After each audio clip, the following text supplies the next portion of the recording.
In the quiet of his room, he sat facing the television as the broadcast began. The news announced breaking coverage as his eye focused on the screen. At 8 p.m. that evening, the report stated that S-class wizard Lee Seo-jun was killed in action. He watched the broadcast and questioned whether Lee Seo-jun had died. The report explained that Lee Seo-jun had been fighting the evil dragon that appeared in downtown Seoul and was reportedly killed while suppressing Kruas. It continued that Lee Seo-jun, age 25, had debuted as a wizard in 2034 and had earned the public support by resolving countless incidents. Images of people gathering were shown, while the report stated that memorial altars for Lee Seo-jun were scheduled to be set up across the nation, and the public was in deep shock upon hearing of his death. He held the remote and said it made no sense. He questioned whether the protagonist could die at this point in the story and wondered if it was a lie. Lee Seo-jun, who had just been reported dead on the news, was a 25-year-old genius wizard and a young hero watched by the entire era, shown fighting amid bright attacks and heavy impacts. The more important fact was that his former classmate was the protagonist of Modern Wizard, the novel that formed the basis of this world. It explained that if the story had followed the original plot, it would have led to a happy ending, and he believed he could return to his original world. But the narration paused before showing a massive purple figure. He questioned why the protagonist died there and asked what would happen next. He thought he would be able to see his friends again once the novel ended. 7 years ago, a group of people shown laughing together around a table. A voice asked whether, if someone possessed an extra in a novel, they would keep the hidden benefits or not, and another asked which side they were on. One answered they would keep them, calling the other stupid. He responded strongly that he would not, and asked why. The man explained that stepping up for no reason and being killed by the protagonist would be a total game over. Another asked if he would step up himself. He answered that the protagonist went through every hardship imaginable, saying it would not be easy, and that he was not confident he could be as diligent as the protagonist. Another agreed it was a fair point. They told him he had a way of saying the right things in the most annoying way, and the group raised their glasses together. His phone vibrated, and he checked it, surprised. He said it claimed he had won some event. His friend asked what event it was. He looked at the message and read that it was a ticket to a very special place, asking if he would accept. He reacted excitedly, saying he was being sent on a trip. His friend said it was a huge win and asked when he had even entered anything like that. He wondered where they were sending him and pressed the option to accept, speculating that it might be overseas. The narration stated that this was how, 7 years ago, he fell into the novel he loved to read, Modern Wizard. In the novel, he appeared inside a glowing spell formation, while people around him questioned his behavior and told him not to step onto the formula. The narration repeated that he had fallen into the novel. Back in the present, he held his head and said he could not believe how twisted the story had become. Since the original flow should not change, he only acted outside the main story and wondered what went wrong. The TV began glitching, and he looked at it, asking why it was doing that now. He leaned toward the flickering screen, the static growing louder as he tried to steady it. The noise suddenly spiked, forcing him to pull back, and light burst across the room. He staggered as the glow sharpened into shifting shapes, filling the apartment with a vivid violet glare. He froze, staring at the swirling patterns as they grew brighter behind the monitor. He whispered a startled question while stepping back, only for the light to erupt again. Outside, the same violet light scattered across the street, enveloping pedestrians one by one. His eyes widened as the scene unfolded beyond the window. He asked why this was happening, only for a red system message to appear before him. It declared Lee Seo-jun dead, and the main scenarios failed. Another alert followed, announcing that the world would reset. He backed away from the message, confused. As cracks formed through the air around him, the light intensified, shattering everything in front of him. Voices echoed in the darkness, calling him a student and urging him to wake up.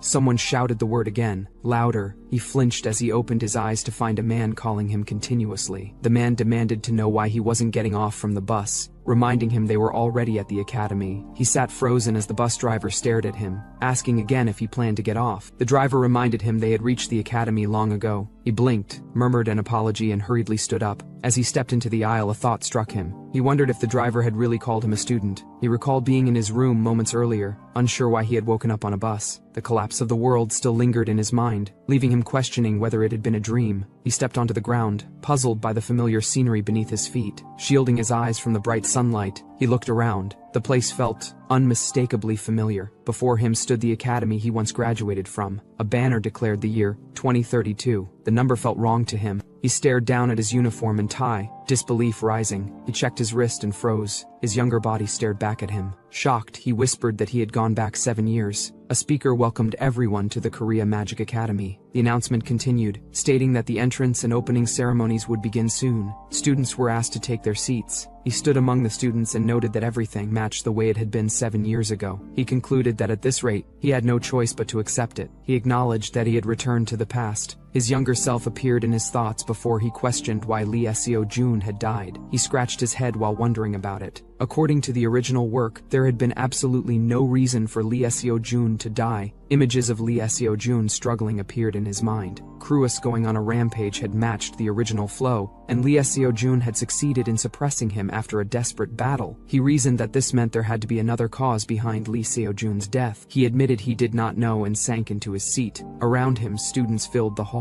As he walked through the aisle, he wondered what would happen if Lee Seo-jun also died in this life. He pictured the purple-lit world and questioned whether he would go back to the past again or face the end of the world. He did not know the answer, but he recognized one clear point. Lee Seo-jun must not die. He narrowed his eyes and decided he needed to take action in this life, even if it was only to return to his original world. He clenched his fist and resolved that he had to prevent Lee Seo-jun's death. He decided he must see the novel's ending no matter what. To do that, he walked and sat beside Batty while greeting her with a casual hi. She glanced at him while he told himself it would be best to get close to the key characters. He identified her as Ra, second year, rank 2, one of the people he needed to approach. She looked at him and asked if he knew her. She added that he was acting like they knew each other when they had barely met. He kept smiling as she questioned him. She asked why he was staring and if he had something to say. He answered no. She told him to look away, saying it was uncomfortable. He swallowed quietly and thought that this would not be easy. Inside the hall, students filled the seats. A voice asked the grade representatives to come up to the podium. Footsteps echoed as they walked toward the stage. The crowd murmured as 3 students stood on the platform. Someone commented that the aura was impressive and said he had learned directly from Chairman Kim Jin-cheol. Another added that his talent must be in a league of its own. A name tag identified him, second year rank 1, Lee Seo-jun. Our main protagonist Kim Seon-woo thought that Lee Seo-jun was famous even though he was still a student. The reason behind that is Modern Wizard was a protagonist-centered novel where the main character handled everything alone.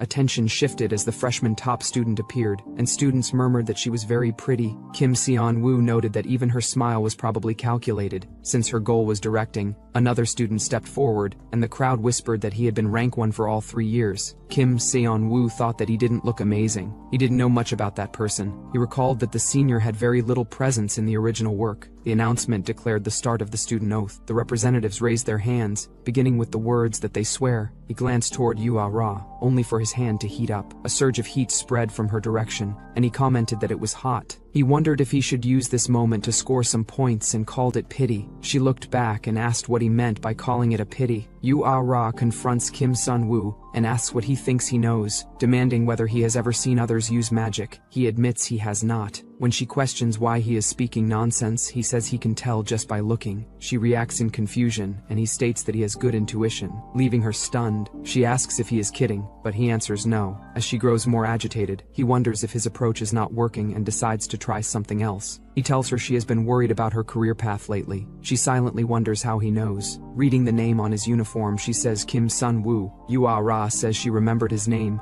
and tells him not to speak to her from now on. He becomes uneasy, thinking the situation went wrong, then concludes he failed from the start. The Magic Academy's new semester begins with a placement test on the first day to determine rank, essentially an initiation ceremony to reveal oneself before the entire school. In class, a student worries about the placement test, while another says at least he has some skill and claims he is doomed. Sun-woo observes them and thinks they are cute kids. He states that his goal is to enter the top 10 of the second year. He remembers receiving multiple offers for promotion to B class in his previous life, and considers these students nothing challenging. Kim Sun-woo thinks that performing at an average level against these students would hurt his pride, and decides to show the skills of a professional. Ra watches him and wonders what is going on with him. A student unleashes powerful ice magic, surrounding themselves with sharp, frozen energy and then charging forward while shouting. The attack strikes the training dummies and shatters them. Students watching comment on the skill displayed, saying he is really good and that they would believe he belonged in the upper ranks of the second year. Another remarks that his face and skills are both impressive. The instructor announces the second year's turn. as names are called. Yuara steps forward and conjures blazing fire magic. She launches herself forward and strikes the target with a powerful impact, creating a fiery explosion. Students react in shock, questioning if she is really their age and saying her abilities look professional. Sunwoo says that if Lee Seojun did not exist, Yuara would be considered legendary. Lee Seojun prepares for his turn. He charges forward with a swirling blade and attacks the training dummies. The impact sends them flying as the student continues striking until all targets fall. He stands amid the scattered remains. The watching students react with surprise, and Yuara glances toward him, unimpressed. Sunwoo thinks that Yuara is good too, but notes that Lee Seojun earlier was practically an active pro mage. Yuara has always had first place taken by someone like Lee Seojun, so she must be frustrated. Kim Sunwoo's name is then called. He acknowledges that it is finally his turn. From the spectator area, a teacher asks who Kim Sunwoo is, saying he handled first years last year. Another teacher explains that Kim Sunwoo is in his class, that he does not have much presence, and that he might not remember him. They mention that last year's records show talent in enhancement magic. Another teacher questions this since he appears empty-handed. A comment follows that he must have switched to manifestation, with the note that some students do that sometimes. Sunwoo begins forming magical energy. Someone observes that he is making what he likes his specialty, rather than what he is good at. Another person says he seems more ordinary than expected, and the reply agrees. A teacher suddenly reacts, recognizing something about him, as Sunwoo continues forming a swirling magical manifestation in his hand. Teacher wonders if Kim Sunwoo just used compressed materialization. The explanation follows that manifestation magic's first stage is materialization, the advanced technique of compressing materialized mana to control the next stage, emission, is called compressed materialization, and that it is normally used only by veteran mages. Yuara and another student react in shock. The thought arises, questioning how a second-year student can use that technique. Sunwoo continues, channeling the magic and releasing it upward. The force surges into a column that smashes through the training dummies. The students watching are stunned. One lets out a small sound, then mutters poof. Laughter spreads through the crowd as some speculate he ran out of mana and claim he cannot perform a mission. They say materialization is pointless if he cannot follow through with it. Kim Sunwoo thinks he is in trouble. Then he begins receiving notifications that surprise him, and he stares at the results in confusion, questioning, why is it opening now? Later he sits in his room, looking at the window. He sighs and wonders why the window opened at that moment, noting that in his previous life it opened around the same time when he was in his room. Kim Sunwoo wonders why things are different now, and recalls the moment from earlier when he was at academy and performing his skills. He sees the notifications appearing in front of him, and reacts in confusion. Messages state that outsider benefits have been unlocked, new authority has been granted, and the system has been activated. More notifications appear. The main scenario has begun. An achievement called Life. Round 2 has been completed with a reward of 3,000 points. Another achievement, Talent of the Jester, has been completed, and he has received additional points. More messages say that 232 people now remember his face, and students nearby tell him to leave. Another reward of 1,000 points is given, followed by the notice that Lee Seojun has taken an interest in him, adding another 1,000 points. A message then states that 4 major characters have noticed him, giving him 3,000 more points. Sunwoo sits and realizes he earned 10,000 points in a short time. He thinks about using them and notes that the outsider benefits had to open. He brings up the outsider benefits interface. A description says it is a privilege only he, as someone possessed by this world, can use. The achievement system activates, showing various information windows. He reads that points can be earned by accumulating achievements, and that the fame system also gives points as he becomes more well-known. The notifications list the points he has received. He then focuses on the point shop, which he considers the best part of the outsider benefits. It allows him to use points to buy traits, skills, or items. Kim Sunwoo thinks it is great to have points but feels that no matter what, the talent of the jester is harsh. He recalls that he had forgotten he still lacked mana at that time. He notes that this is the first time he has received so much attention in both his past and current life, and that he earned points from it, though he is still not convinced about the talent of the jester. He wonders how strong his current ability is, and tells the system to check the ability window. A window displays his information. Name, Kim Sunwoo. Points, 10,000. Health, 42. Mana, 21. Strength, 34. Speed, 20.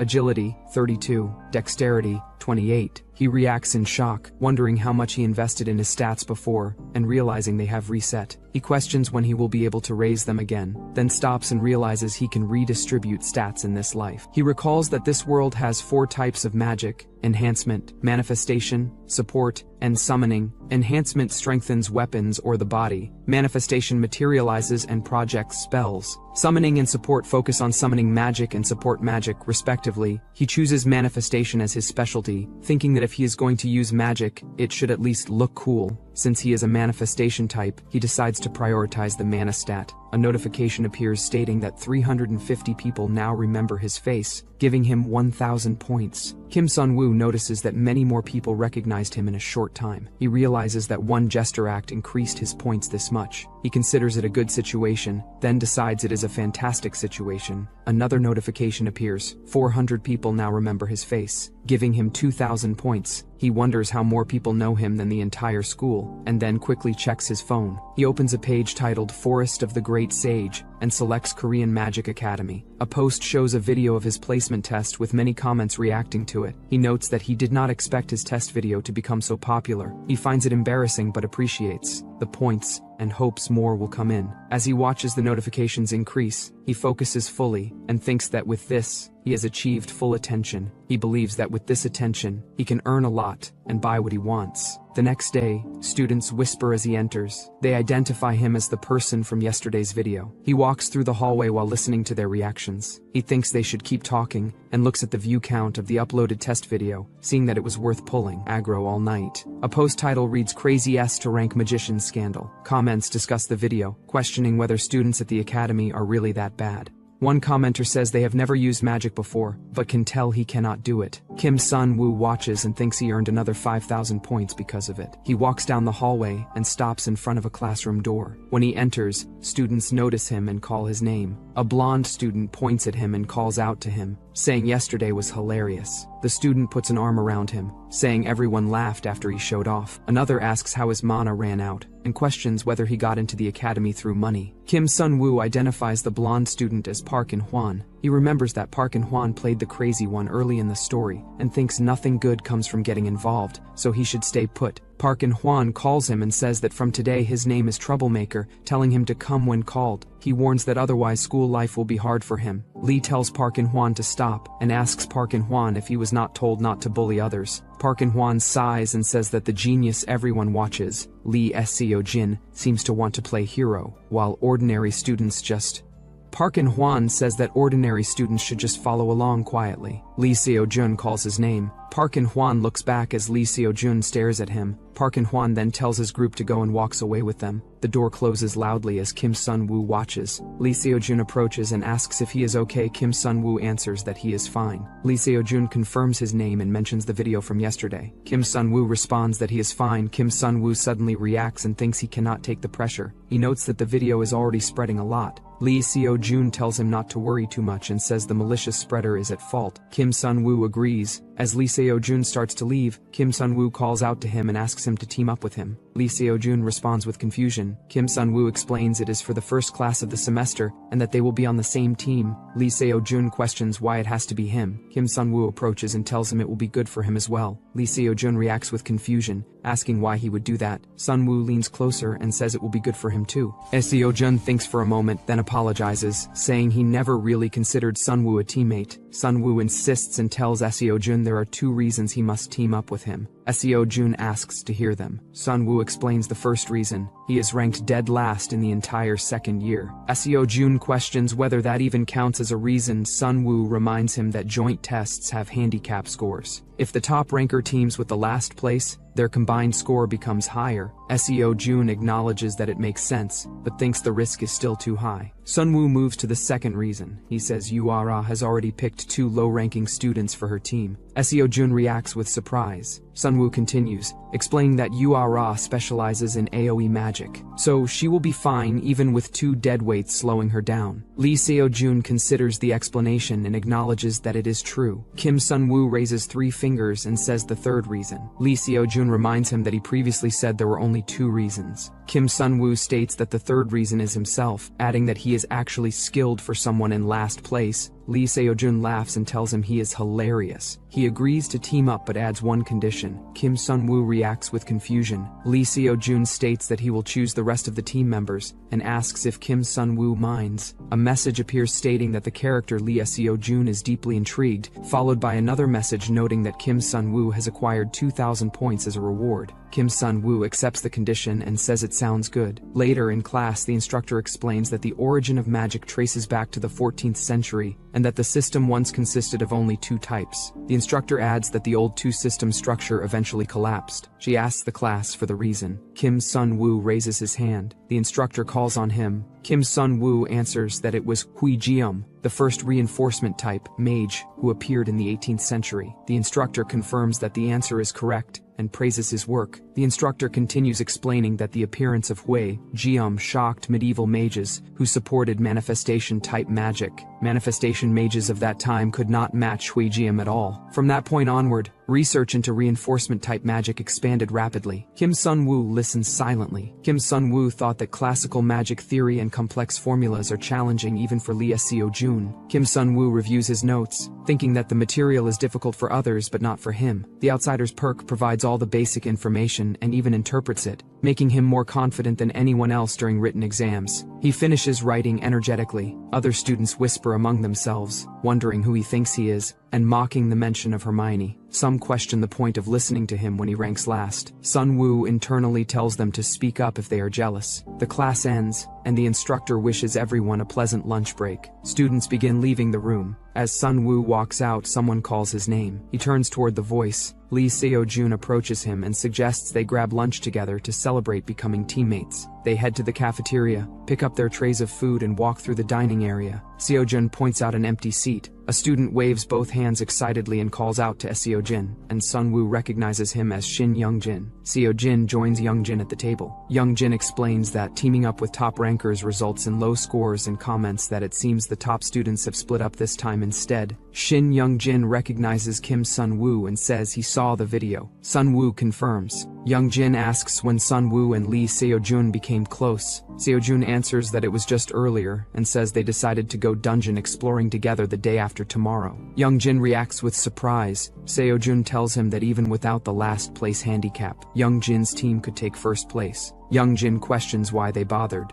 Seo-jun says Yu-ah-ra is out for blood. Young-jin asks why her. Seo-jun explains that she put 2 bottom rankers on her team. Young-jin comments that she is intense. Seo-jun suggests they eat. Sun-woo agrees, saying he was starving. They continue their meal while someone from another table watches them. The observer thinks that Sun-woo is the person posted on the Great Sage's Forest. A girl asks her friend Seo-yun-ah what she is looking at. Seo-yun-ah says it is nothing, then continues watching. She wonders how Sun-woo became close to Seo-jun. Later, students practice magic in another area. Kim Sun-woo prepares to test his magic. He decides to try the amount of controllable mana. He activates manifestation and forms a sphere of mana. He continues into emission and then proceeds into manipulation. Kim Sun-woo's mana projectile travels across the hall and curves through the air. It stabilizes and spins as it moves forward. Students react in surprise. One student says it is not completely terrible. Another comments that he is better than expected. Sun-woo thinks that he can hear everything they are saying. Later, he thinks back to before regressing, when he used points to buy stats. He remembers raising his stats in the early stages, but the price of stats increased with every purchase, making them unaffordable. He notes that this follows the same logic as leveling up becoming harder in a game. He considers the long-term approach and thinks it is better to raise stats using traits or items that boost mana rather than buying them with points. He searches for mana-related options and scrolls through a list of traits and items. He wonders where the trait from the middle of the novel is. A trait appears, Nature's Blessing. It states that cultivating mana grants additional mana depending on the surrounding environment, up to a set amount. Sun-woo identifies it as the one he was looking for. He then looks at the Returner's Watch, which increases health and mana regeneration speed. He notes that he bought it by selling Culinary Master, a trait he inherited in this life. He reflects that traits can be sold for points, and that selling them can be useful, though it feels wasteful since he used them well. He stands up, preparing to move. Kim Sun-woo thinks that thanks to buying Nature's Protection and the Returner's Watch, his starting point is much faster than before he regressed. His phone begins vibrating. He wonders who would contact him and checks the screen. He looks at the message and reacts, recognizing it. A group chat is shown. Shinji Hyuk, Yoon Ha-young, and Jung Jin-tae are listed. Sunwoo reads their names. He notes that except for Yoon Ha-young, the others appear to be low-ranked. He recalls that Yoon Ha-young becomes a key character later on, but she has not realized her own skills yet, so her role should still be small at this point.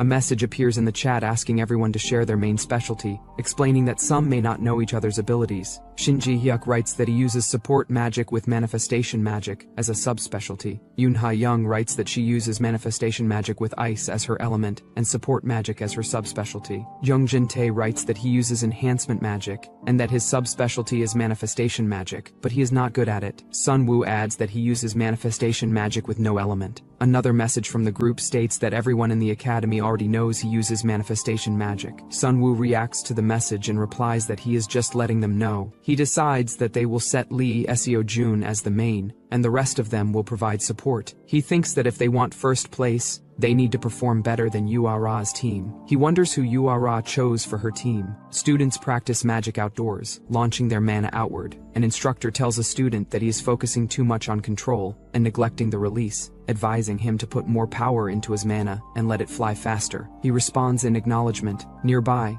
Yoon Ha-young gathers fire-type mana in her hand, releasing a large explosion of flames across the training area. Other students react to the display. The instructor observes her and notes internally that her skill is incredible, describing it as natural talent and aptitude. She considers that perhaps Yoon's age explains some roughness in her technique, and thinks she still needs refinement. She evaluates that Yoon's mana utilization is somewhat lacking. Her attention is then caught by another mana burst. She turns and sees a powerful blast of blue mana streaking forward. She watches and thinks it is not bad. Sunwoo reacts with satisfaction. She remembers that earlier Sunwoo had been so focused on materialization that he failed at the release. Now, using minimal mana, he demonstrates perfect release and control. She reflects that identifying one's own flaws at his age is not easy. Watching him continue, she smiles proudly. The specialty class ended, and the teacher told the students they had done well. The students thanked her. As they walked off, some said the lesson relieved stress, and others commented that it felt like a real class. One student decided to go rest. The teacher called for student Kim Sunwoo. He turned and answered. She praised his work in class and asked if he had been keeping up with his training. He replied that he practiced in his spare time. She asked about his mana cultivation, saying he was doing that regularly as well. Sunwoo thought to himself that she had noticed his low mana capacity compared to his current skill. He told her he was cultivating mana. She said he was good at everything else, but lacked mana capacity, and explained that accumulating mana required consistent effort. Sunwoo promised to work hard. She handed him an item,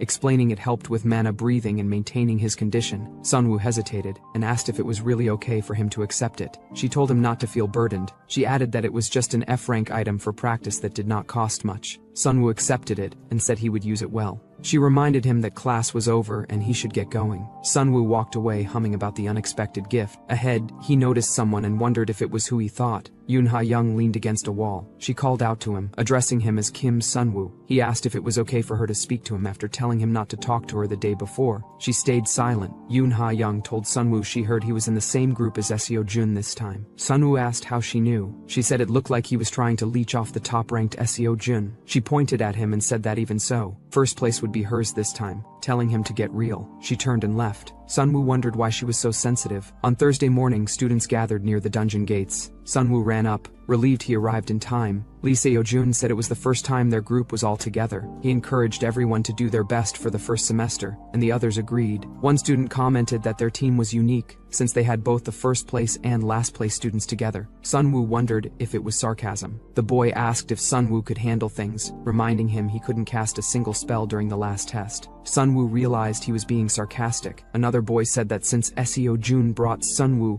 Seo-jun would figure out how to take care of him. Sunwoo realized he planned to rely on Seo-jun. Sunwoo noted that Yoon Ha-young's spotlight episode was still far away. The girl greeted Seo-jun warmly. Sunwoo wondered if his presence had changed the team composition, and thought that Yoon Ha-young was one thing. Sunwoo wondered if the test would be okay with the members he had. The instructor called for attention, and explained the dungeon exploration. He said the class would be conducted in 2 sessions, morning and afternoon. Since it was the first day, they would only explore the first basement floor. He continued by explaining how the class would be graded. He said the first factor was dungeon clear speed, where faster groups earned more bonus points. The second factor was the rank adjustment score, where the lower the teammate's rank compared to one's own, the more individual points were given. The final factor was contribution. He explained that artificial dungeons had a special contribution system, and additional points were awarded based on how much each person contributed to the team. He instructed everyone to prioritize safety. The students agreed. He told them to enter the dungeon by team, wishing them a safe trip. Inside the monitoring room, multiple screens showed the dungeon interior. A teacher greeted Mr. Jang, who had arrived after sending the students in. They said they had been waiting for him because they needed to bet on which group would earn the highest score. Another teacher pointed out that everyone would choose Yoonha Yang's team,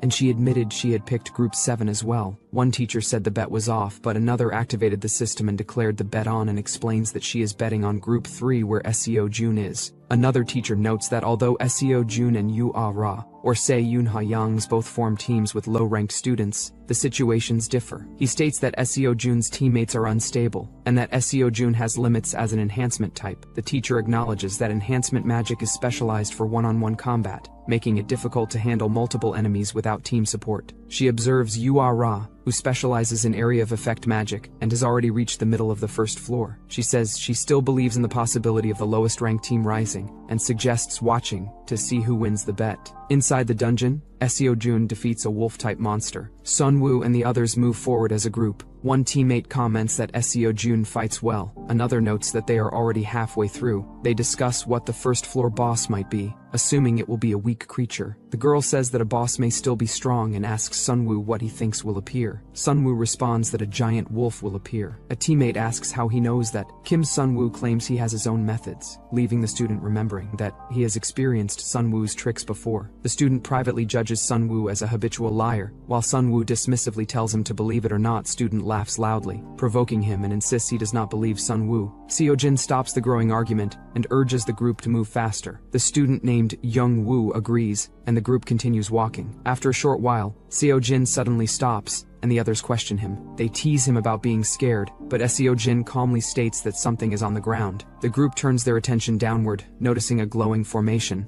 Seo Jin identifies it as a magic circle, though he cannot determine its type. Others wonder why it is there and whether it is dangerous, while one insists the academy would not give them anything harmful. Kim Sunwoo kneels to inspect it despite Seo Jin warning him to be careful. Sunwoo insists it is fine and examines the circle closely. After a moment of thought, he concludes it is only a basic barrier. Min-jae questions how he knows that. Sunwoo recalls seeing the same barrier unfold in his previous life. He reaches out toward the circle, touching it as energy reacts to his hand. Then he shows the others the magic circle and tells them to look. Youngwoo claims he already knew. Another complains that they cannot pass like this and wonders if they must go back. A girl asks if there is another way. Seo Jin tells everyone to step back so he can try cutting the barrier with his sword. He gathers power and strikes. Light bursts from the impact. The group watches and asks if it worked. A crack appears, but the barrier stays intact. Jungwoo comments it was close, and another thought it would succeed. Seo Jin says he feels it might work if he does it properly. Seo Jin prepares again, wondering if it is time for him to step up. Jungwoo steps forward, saying he may look like this but is a support type. He tells them to wait a bit and reaches toward the circle. He touches it and examines it with a troubled expression. He says the structure is complicated and might take a long time, about 10 minutes, but he will try his fastest. Kim Sun-woo places both hands on the magic circle and channels power into it. Blue energy gathers around him. System messages activate, stating that his unique trait, Outsider's Benefit, is interpreting the magic formula. Symbols appear in front of him, and he studies the structure. The information reveals that it is the Korea Magic Academy's artificial dungeon first floor barrier with low difficulty, and that the first floor boss is a giant wolf. Sun-woo continues adjusting the formula, and the symbols shift. He comments internally that the Korea Magic Academy must have built it sloppily. The symbols realign, forming clear instructions. The system repeats the barrier description and the boss information. Sun-woo completes the adjustment and presses into the circle. The barrier dissolves and opens. The others react with shock. Sun-woo celebrates, saying they succeeded. Seo Jin and the others express disbelief at how fast it happened. A message appears stating that Lee Seo-jun feels surprise toward Sun-woo, and that his interest in Sun-woo increases. Another message states his interest level rising to level 1 and awards Sun-woo 5,000 points. Sun-woo questions what the interest level means. A sound draws their attention. and the group looks up to see a large wolf standing at the top of the stairs. It roars as it prepares to attack. The wolf is identified as the giant wolf, the first floor boss. The group tenses as the monster leaps toward them. One student remarks that it is exactly as Kim Sun-woo said. The wolf leaps down aggressively toward Lee Seo-jun. Seo-jun reacts immediately and strikes the wolf with the bright slash of energy, knocking it away. The wolf collapses, defeated. Seo-jun stands after delivering the blow. The group gathers around the defeated boss. One student comments that it is as expected of Lee Seo-jun, treating the boss as if it were a normal monster. The dungeon door opens. The students celebrate, saying the exploration is over, and they exit the dungeon. Outside, the instructor praises Group 3 and announces they earned second place for Week 1. A student asks about first place. The instructor explains that first place is Group 7, which cleared the dungeon 30 minutes earlier. Lee Seo-jun remarks that it is Ura's team. Two students check the rankings on their devices. One says Ura finished in 4 hours and 11 minutes, and comments that it seems unreasonable. They note that Group 3 is only 2 minutes ahead of third place, and wonder if they might get overtaken. Kim Sun-woo notices their concern. Seo-jun smiles and says that thanks to Sun-woo, they achieved second place. Sun-woo responds that it was not really because of him, leading the others to smile around him. They praise him, saying that without him clearing the barrier, their ranking would have fallen. Sun-woo responds that he performed poorly and should have secured first place. One classmate insists they finished quickly because of Lee Seo-jun. Another adds that it is only the first floor of Week 1, and that the test is not over. The group agrees that they only need to overturn the results later. A teacher approaches and calls for student Kim Sun-woo. Sun-woo answers. He recognizes the teacher as the one in charge of support magic. The teacher tells Sun-woo she has come to make him a proposal. Sun-woo asks what she means, and she abruptly tells him to transfer to the support department immediately. Sun-woo is confused, and the teacher grabs his hand excitedly. Sun-woo repeats his confusion, then tells her he does not want to transfer. The teacher panics and asks him to listen to the conditions first. She offers him a special talent scholarship worth 50 million won. She asks again if he is interested. Sun-woo replies that he is not interested at all. Students nearby stare at him. One student calls out to him, asking why he refused the offer, and says he is weak in manifestation magic anyway. They say they would have transferred immediately. Other students agree. The girl named Ura steps forward and asks Sun-woo if he truly will not transfer. Kim Sun-woo listens as she explains that special talents receive many benefits beyond the scholarship.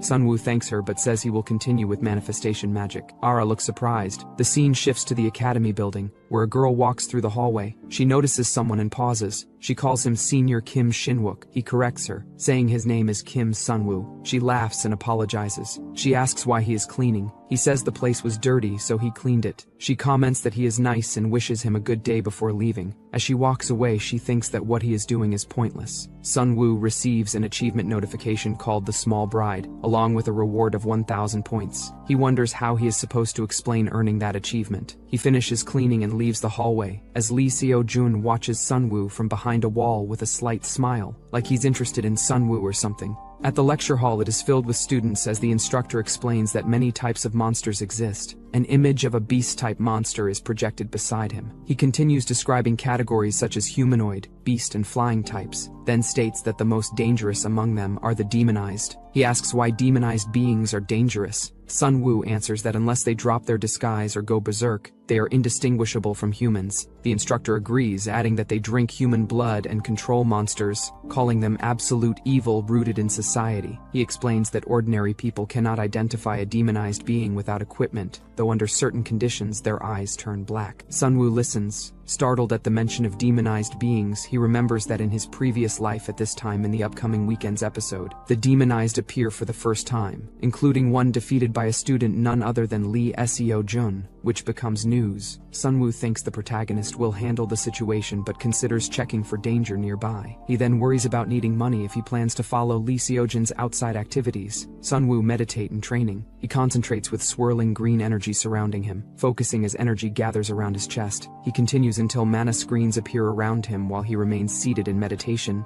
Mana increases slightly, and due to the effect of nature's blessing, Kim Sun-woo gains an additional amount. A notification states that nature's blessing proficiency has has increased by 12%. Sunwoo reflects that his training during free time is paying off. He stretches and notes that he has accumulated a considerable amount of mana. More notifications appear. One states that the trait Nature's Blessing has risen to rank 2. Another states that the active effect of Nature's Blessing has been unlocked, allowing the use of Nature's Heart. Light spreads around him as the system displays the message. Sunwoo decides that purchasing Nature's Blessing was the correct choice. He opens the trait window. A cooldown description appears. Nature's Heart increases mana recovery speed by 1000% for 1 minute and has a cooldown of 24 hours. He notes that although the cooldown is long, mana regeneration becomes extremely fast during its duration. He considers that he can use the effect whenever necessary and insists that manifestation magic suits him. He recalls when the teacher mentions Kim Sunwoo to transfer to support magic immediately. Sunwoo continues walking and thinks that dispelling barriers is more convenient for others, as he cannot create them himself. He hesitates because the scholarship offer is tempting. Sunwoo checks his account balance, which shows 30,801. He acknowledges that being a student means having very little money. Sitting down, he wonders if there is a quick way to earn money through short trades. He considers dungeon runs, monster hunting, and selling dropped items, but rejects the idea as too dangerous. He thinks about climbing towers as another option, but he notes that he is still a student and can only handle low-tier ones. A reminder appears that he cannot obtain a license because he is a minor. Sunwoo stands in contemplation, tapping his head as he tries to think of another method. Sunwoo suddenly raised a finger as an idea struck him. At that night, a teacher entered the staff room and told the others he had seen an admirable student. Another teacher identified the student as second-year Kim Sunwoo, explaining that Sunwoo had arrived early in the morning and cleaned the staff discussed how Sunwoo always focused well, participated actively, and maintained a good attitude in class. One teacher remarked that this was typical of manifestation students. Another teacher mentioned that someone had tried to scout Sunwoo, but she believed he would not fall for it easily. She then commented that it was nice to see such a diligent and pleasant student these days. Sunwoo, elsewhere, realized that the praise did not necessarily have to be directed toward a student. He acknowledged his own cleverness. A notification informed him that the achievement titled Student Loved by Teachers had been completed, granting him 2,000 points. Sunwoo welcomed the sudden extra points and opened the point shop. The interface activated the search function, and he purchased something costing 10,000 points. Afterward, he resolved to make full use of it and earn money, while nearby students looked at him in disbelief. On Saturday morning, Kim Sunwoo heads to a government building. A security officer stops him, and Sunwoo says he wants to apply for a mage license. The officer asks for identification. Sunwoo produces his wallet and hands over his absolutely fake license, saying he has it ready. His ID shows he is Kim Jinwoo,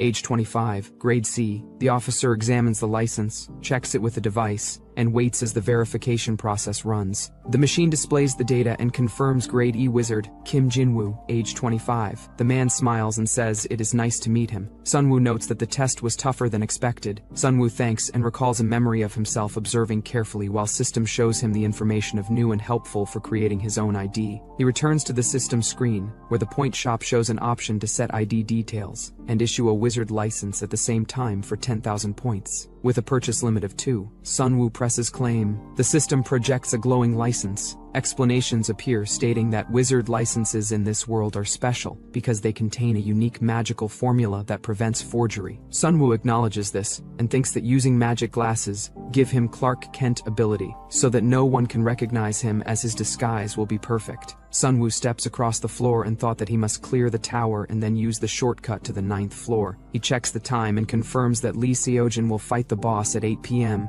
He walks through the entrance, and a greeting message welcomes Kim Jinwoo to the Tower of Proof. A message states he can enter up to floor 10. As he stands on the platform, it asks which floor he wants to move to. He selects the 10th floor. Another message explains the floor has already been cleared, and that rewards will be reduced if he clears it again. Sunwoo replies that it does not matter, and asks to proceed, thinking his objective is different. Light engulfs him, whereas Sunwoo thought that portals are used to move between tower floors. There are many kinds of towers in the world, and the strength of the monsters and the difficulty of traps vary between towers. The Tower of Proof, which appears in the original side story, is unusual enough that many guilds avoid challenging it. Sunwoo enters the 10th floor. A message confirms entry. He walks forward when he suddenly senses danger. Several red eyes glare at him from the darkness. A black wolf with glowing eyes approaches. The wolf roars and rushes directly toward him, but his casted spell cut it down instantly. It is clear that the monsters appearing here were relatively weak. A system message appeared and marked his first hunt as complete, granting him 1,000 points as a reward. In this, traps and high-level magical formulas were scattered everywhere. He stepped forward, a magic circle glowing behind him. He considered that the tower was practically made for him. He checked at the time on his wrist, thinking it should be enough to clear the place. Nearby, crowds gathered along the Han River. One boy noted how many people there were, and Lee Seo-jun answered that it wasn't even festival time yet. The first boy suggested taking a photo, and Lee Seo-jun asked what kind. The boy laughed and said photos were memories. He pulled him in for a picture, whereas in the tower, a beast burst upward as Sunwoo unleashed another spell, the attack spiraling through the creature. Sunwoo walked forward through the fading light of the impact, and stopped as a glowing shard rolled at his feet. He picked up the magic gem, calling it his lucky day and deciding at least his transport money was covered. He reached a wall deeper inside the structure,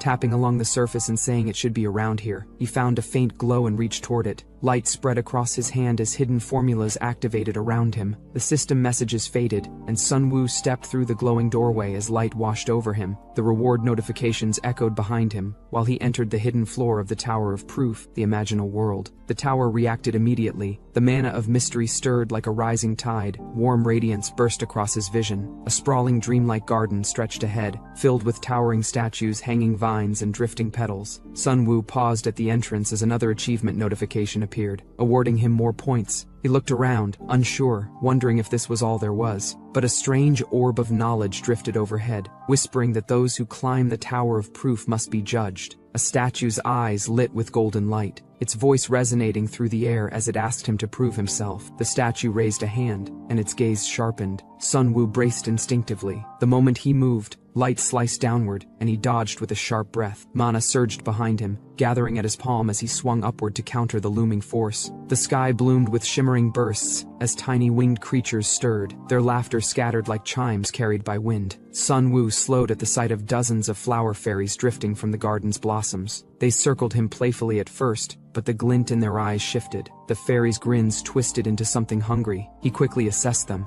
They were small monsters, more annoying than dangerous. But as soon as they recognized a human, they swarmed. He stepped back as the creatures dove toward him. A burst of wind redirected one of them mid-air, sending it crashing against the garden path. The rest shrieked, their wings vibrating furiously. Sunwoo tightened his stance as he spread mana through his hand, preparing another spell. He knew from experience that these monsters tended to explode into dust the moment they were defeated. Sunwoo swung his spell outward and urged himself to hit at least one of the fairies. The blast struck through the swarm, scattering them. One fairy faltered, and he steadied himself on a glowing magic circle beneath him. He realized that even if he defeated all the fairies, he still couldn't clear the floor. The statue's voice asked again if he could prove it. He answered internally that unleashing everything couldn't be proven with that. A system message activated his innate trait, Outsider's Benefit, and began interpreting the magical formula. Symbols rearranged themselves into readable text. The tower urged him once more to prove it. Blue energy spread around him as he faced the floating formula. He answered that he would do it. The formula expanded, reacting to him. He noted that his uniqueness was reacting to it, and it was the ability he gained as an outsider in this world. The ground beneath him shifted as another system message appeared. Achievement recognized by the Tower of Proof unlocked, awarding him 10,000 points.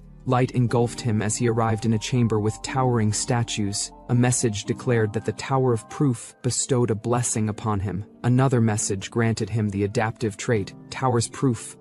Rewards materialized before him. An enchanting book, the soul of a red dragon, a sacred herb seed, and 5 sacred herbs. More items filled the display: equipment, rare materials, and other rewards. System messages displayed increases in magic by 5, mana recovery speed by 20%, and magic power by 10%. Sunwoo clenched his fist and said it was done. A message congratulated him. Fireworks erupted as the tower announced that he had successfully cleared the hidden floor of the imaginal world. Scene shifts, and we see Lee Seo-jun and his classmate that commented that things were finally starting. Lee Seo-jun told him to check something. When he looked, he saw the photo they had taken earlier, and asked why it looked like that. Lee Seo-jun told him to look closely. He zoomed in, and his expression shifted with shock. The image revealed a man wearing a hat behind them. He wondered if those eyes could be a mind's eye. Sunwoo noticed the same man wandering unsteadily near a building. He watched the clock tower and muttered what the time was. He grew tense as he thought it was getting closer to 8. He questioned why Lee Seo-jun had not appeared yet. He waited while the man continued stumbling across the rooftop park. Sunwoo checked the time again, realizing it was almost 9,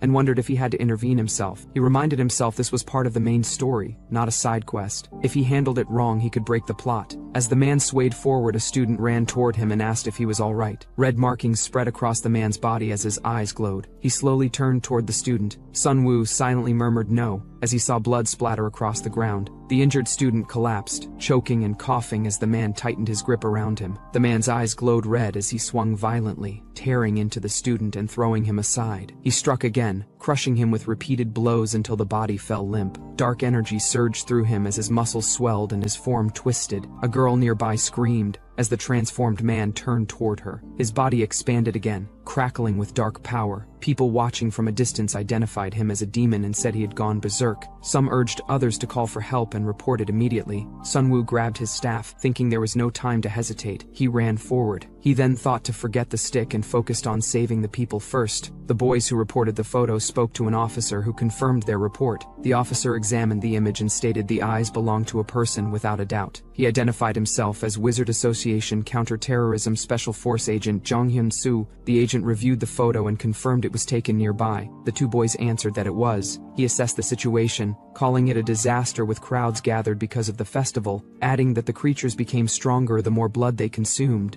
Lee Seo-jun suddenly reacted, sensing something unusual. He identified the surge of mana and stated he was certain. The agent immediately sprinted toward the source. Elsewhere, a group questioned whether the area was even safe. One of them noticed someone approaching and asked who it was. The transformed man advanced toward the girl as she begged anyone to help her. The creature struck down, forcing the girl to fall back. She screamed while Sunwoo intercepted the attack just in time. He noted how close it was. The creature then redirected its focus and began running after her again. Sunwoo judged the demon to be at least rank B, and considered direct confrontation equal to death. He prepared mana, deciding to use all of it at once. He released the attack, directing it toward the creature. He reminded himself to aim for the weak point. The blast hit the creature in the head. Sunwoo stood frozen as the mutated man rose from the shadows, his eyes reflecting the approaching threat. The creature's staggering steps sent dust curling through the night air. The monster's half-destroyed face twisted as it regenerated, flesh crawling back over bone. Sunwoo realized his earlier attack hadn't fully destroyed its brain. The beast growled, surging with darker energy. Sunwoo leapt forward, clutching his staff as he closed the distance. Landing hard, he steadied himself and admitted he had planned to save his next move for later, but now had no choice. Lines of blue light flashed across his body as a notification activated. The skill heart of nature awakened, filling him with surging mana, his recovery speed instantly increasing. Mana swarmed around his hands, coiling into several glowing orbs. He acknowledged he might not finish the creature within a minute, but he could at least cripple it. The monster lunged. Sunwoo sent the orbs spinning into formation, propelling himself forward with enhanced speed. He hurled the barrage toward the charging creature,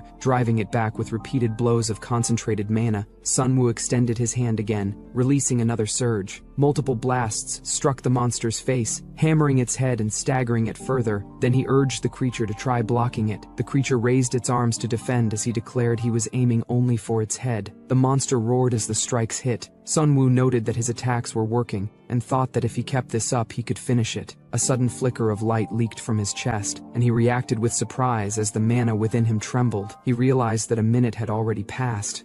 He clicked his tongue and judged that at this rate, he would not be able to hold the creature back. The monster's body swelled again with dark power. Before it could advance, a sharp slash cut through the air. A figure struck downward, severing the creature's head in a single motion. Sunwoo stared, shocked, as the body collapsed. The agent stepped forward and stated that the situation had been contained. He introduced himself as Jung Hyun-soo from the Special Force. He said they had resolved the incident easily thanks to Sun Woo. He asked for Sun Woo's wizard license to verify his identity for the reward. Sun Woo handed it over. The agent examined it and commented that he had assumed Sun Woo was at least rank B. Two boys arrive while Sun Woo, startled, turns toward them. He recognizes Lee Seo-jin and Shin Young-jin, wondering why they arrived so late. Frustrated, he scolds them internally for showing up only now. He notes that they should have been there earlier. Seo-jin then observes a man standing with a police officer and feels that he has seen him somewhere before. Kim Sun-woo, noticing their attention, glances back with unease. Seo-jin steps forward and asks if he knows someone named Kim Sun-woo. Seo-jin adds that Sun-woo attends the Magic Academy. Jin then remarks that he now sees a resemblance and asks if they are related. Kim Sun-woo denies it, saying it is the first time he has heard that name. The officer beside him dismisses the idea of any resemblance and urges the boys to move along. Sun-woo then turns to Kim Sun-woo and thanks him for what he did earlier. The officer simply states that he only did what was necessary. He says he will be taking his leave, adding that reporters and agents will soon arrive to handle the aftermath.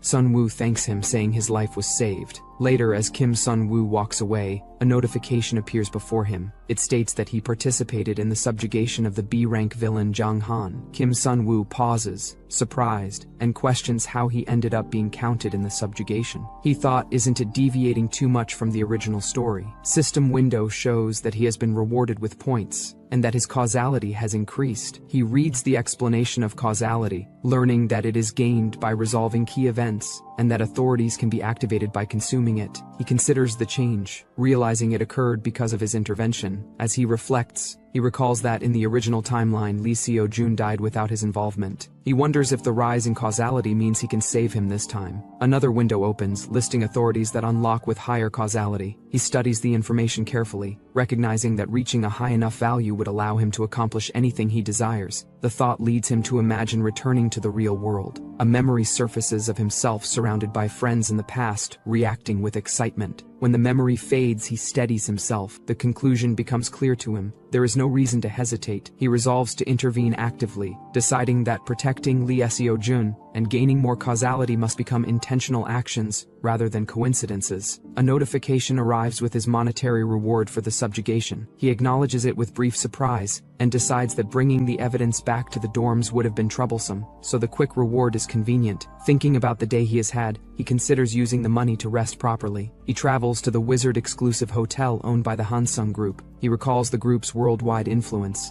and their importance in the original story. Entering the hotel, Kim Sun-woo pauses for a moment, taking in the environment as he prepares to proceed further. Han Seo-jin, the vice chairman of Hansung Group, arrives at the event, drawing attention. Staff greet him respectfully as he passes through. He is reminded that his sister, Han Seon, has expressed her intention to attend the dinner, and he acknowledges it, noting it has been a long time since he last saw her. Kim Sun-woo observes him quietly, recalling that a character named Han Seon existed in the original story. Later, in his hotel room, Sun-woo examines the items he brought with him. He considers selling the conspicuous spear and sets aside the enchantment scroll for future use. He also prepares the medicinal herbs he plans to give to Han Seon. Sun-woo decides he will need to wait until the next day. Morning news begins broadcasting, reporting that a C-rank wizard has recently gained attention for clearing the hidden floor of the Tower of Proof and for subjugating a berserk demon at Han River Park. The Wizard Association praises the wizard's actions and announces a review for his promotion. Sun-woo watches people react to the news in public. Notifications appear for him. An achievement called Small Hero, gratitude from 2 million citizens, and increased interest from many characters. The accumulated reactions grant him a total of 21,000 points. Sun-woo takes in the results with satisfaction. He decides that, with his identity somewhat verified, he should visit Han Seon. He heads to Hansung Pharmaceuticals.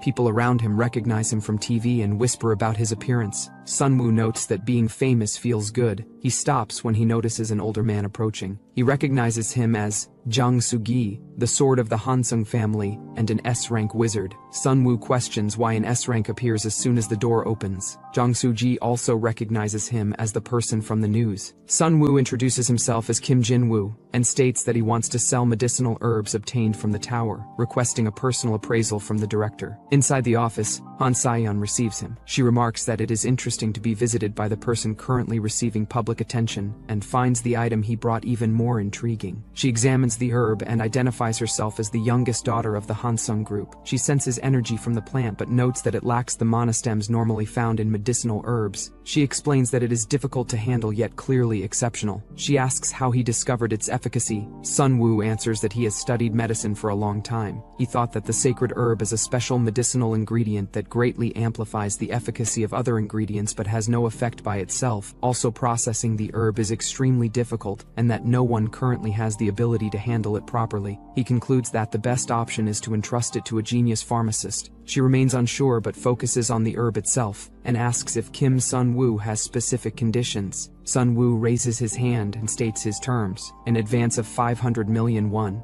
and a 0.005% stake in Hansung Pharmaceuticals. Se-yeon repeats the percentage in surprise. He emphasizes that stocks are better than cash, arguing that once the sacred herb is commercialized, she will dominate the pharmaceutical market. Se-yeon rejects giving equity and tells him to request something else. Sun-woo, expecting that response, asks for a VIP membership to the underground auction, and adds that he wants to commission potion crafting and item procurement, stating he will pay for those services. Se-yeon grows quiet as she considers it. Sun-woo tells her that, in exchange, he will reveal a weakness of her brother, Vice Chairman Han Se-jin. Se-yeon reacts sharply, startled. Sun-woo continues, saying she wants control of the Hansung group enough that she does not care if it brings family conflict. Elsewhere, a news broadcast concludes a report on the wizard Kim Jin-woo's actions. A man watching comments that Jang Han is dead. The man watching the news insists they could have prevented Jang Han's death. He says that if they had stepped in first while Jang Han went berserk, the outcome would have changed. His anger rises as he recalls the moment, striking the ground and claiming they definitely could have saved him. Another man tells him to calm down, calling him Bake Gang. He explains that it was an order from their superior, and that helping a comrade who went berserk in a crowded area would have endangered them. Bake Gang clenches his fists in frustration, shouting in anger. He laments how long they must continue living in the shadows. His fury intensifies, and he swears to kill Kim Jin-woo. The other man questions Bake Gang's certainty, noting that Kim Jin-woo seems to be getting close to Bake Gang's client. Bake Gang laughs it off, stating confidently that the client is a monster who would cut down their own family with a smile. Outside a building at sunset, Han Se-jin greets his younger sister as she approaches the building. She waves and returns the greeting. He tells her it has been a while, and she smiles at him. Later, the two ride together in a car. He remarks that it is good to see her again and asks whether work at the company is manageable. She answers that the work is difficult and dealing with people is tiring, explaining that she feels mentally drained. Se-jin comments that their father was hasty in giving him company shares at a young age. He jokes that she can hand over her company shares to him if it is too much, then adds that, in exchange, once he becomes the chairman, he will give her the vice chairman position. Privately, she dismisses the idea. Elsewhere, Jin-woo saves her contact and notes that using 2 accounts should be safe. He reflects that meeting Han Se-yeon was the right choice, and that she handled selling the spear for him. He relaxes, thinking that she has reliable intelligence abilities. He recalls when he mentions Se-yeon that he will reveal her brother's weakness. She listens carefully and analyzes whether the information is useful. Jin-woo receives a notification on his phone. He opens a message from Han Se-yeon stating that she will act as his errand helper for 1 month. Another message confirms she will send the payment and the spear's sale price within the day,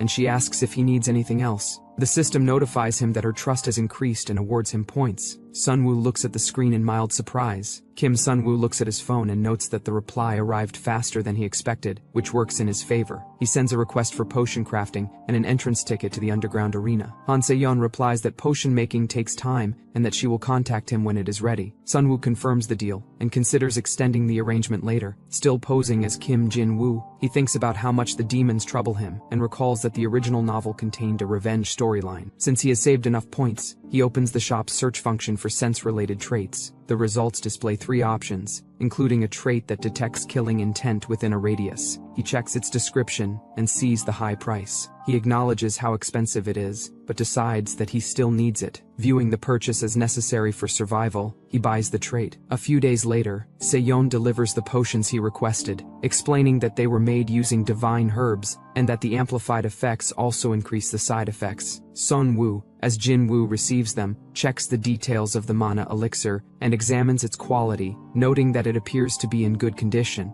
Examining one bottle, he reads that mana recovery speed increases greatly for 5 minutes, followed by mana exhaustion for 30 minutes. He concludes that the potion seems to be in good condition. Han Se-yeon grows suspicious as she observes Sunwoo. She notes that a skilled wizard seeking such a potion is unusual and wonders how he knows about her and her brothers. When she asks about the weakness he mentioned, Sunwoo, or say Jinwoo, explains that he learned it through a personal route and describes the findings as shocking. She recalls her brother's shady tendencies and remembers that he once killed someone. She also recalls that he had traces of contact with someone suspected to be a demon and demands to know how Sunwoo discovered this. Sunwoo attributes his knowledge to the original novel, recognizing Han Se-jin as a person who joins hands with a demon out of greed and becomes a blackened villain. Unable to explain this directly, he offers to reveal the information if Se-yeon gives him 5% of Hansung Pharmaceutical shares. Se-yeon refuses, telling him to just admit he does not want to explain. When he asks about the arena ticket, she says she secured one but that it cannot be traded, so he must enter with her. He realizes this explains her disguised outfit.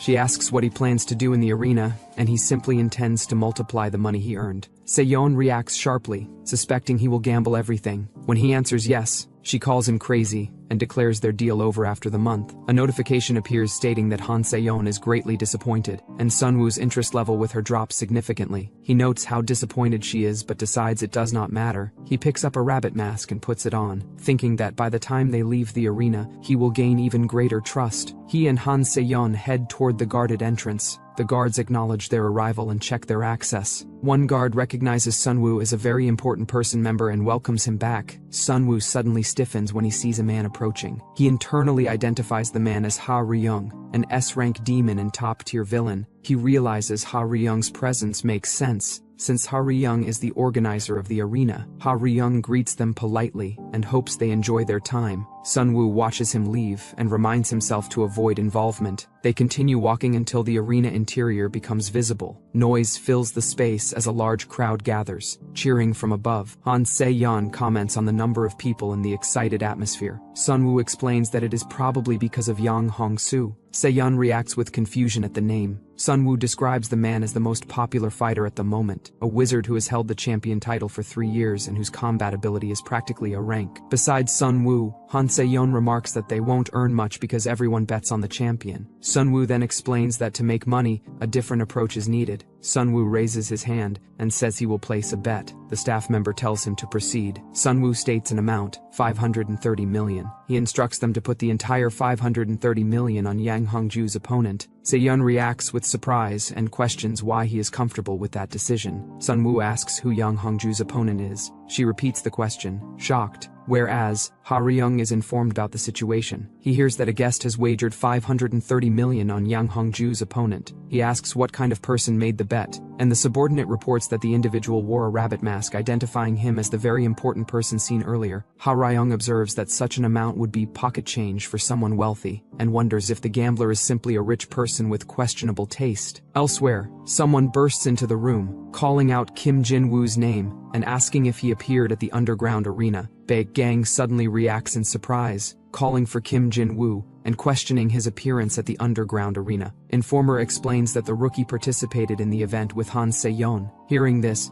Baek Gang becomes excited. He orders a car prepared immediately, vowing to avenge Jang Han before the night ends. Back in the arena, a brutal fight unfolds. Ryangi clashes fiercely with his opponent, swiftly overwhelming him. The opponent screams and begs for mercy, then surrenders, but Ryangi attacks again before withdrawing. The match is declared over, naming Ryangi the winner. Spectators react wildly. Some who bet on him celebrate, others shout in anger. Se-yeon observing this matter and thinks the underground atmosphere makes the reactions harsher, though she believes the organizers will prevent any deaths. The next match is announced, Ryangi versus Yang Hongju. The betting screen displays 530 million placed on Ryangi and 2.8 billion on Yang Hongju. The announcer remarks that nearly everyone played it safe by betting on the champion. Nearby spectators discuss how excessive the wager is, remarking that the payout on the underdog is high but the risk is unreasonable. One of them points out that if Ryang loses, the bettor gets nothing,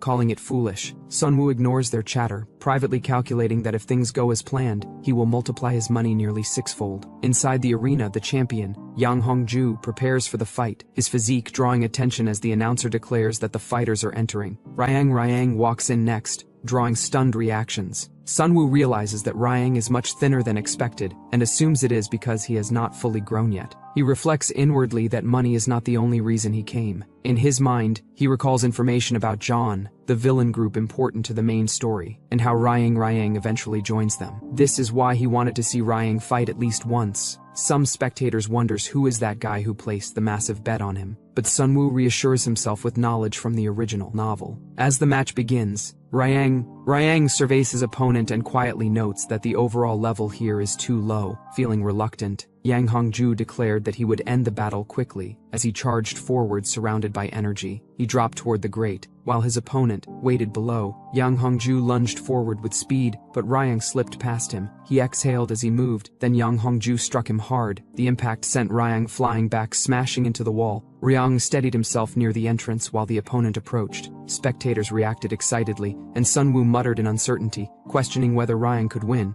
Outside, a car raced toward the location. Baekgang considered interfering but restrained himself, thinking about Ha Ryung's event and the danger of ruining it. Baekgang asked his driver when the event would end. Hearing that it was scheduled for 10:30, he decided there was no need to hurry and expressed his plan to kill. Inside the arena, Ryang countered with rapid strikes, energy bursting around him. His opponent Yang Hongju charged with a glowing fist, and Ryang met the incoming blow head-on as the attack collided violently. Yang Hongju charges forward, as Ryang weakly tries to rise. Yang Hongju punches him down again with force. Ryang crashes into the ground and struggles to stand. The audience chants Yang Hongju's name repeatedly. Ryang's supporter Sunwoo watches and reacts in confusion, wondering if Yang Hongju has actually won. Yang Hongju confidently assumes victory, but a sudden knife-like strike pierces his abdomen, causing heavy bleeding. He turns and sees Ryang standing at a distance, the attack clearly coming from him. Shocked, Yang Hongju questions what happened. Ryang approaches, exhausted but focused. Yang Hongju shouts in anger and rushes toward him again. Ryang concentrates energy into his hands. Purple, lightning-like power spreads outward as he releases it in all directions. The attack slams into Yang Hongju, tearing into him and forcing out a pained reaction. Yang Hongju collapses, blood pooling beneath him. Ryang stands over Yang Hongju's collapsed body. The spectators watch silently. One masked spectator hesitates, unsure how to react, and another worries about what will happen now. Seyeon questions whether Yang Hongju really lost, then reacts in shock. The crowd begins shouting insults, calling the fight cowardly. Sunwoo states that his business is finished, and tells others to leave. As they walk away, Seyeon suggests they go together. From above, Ha Ryung remarks that the outcome is too convenient, and says Ryang won, because Yang Hongju lowered his guard. He adds that he senses intent behind the bet. He calls for Chief Jung,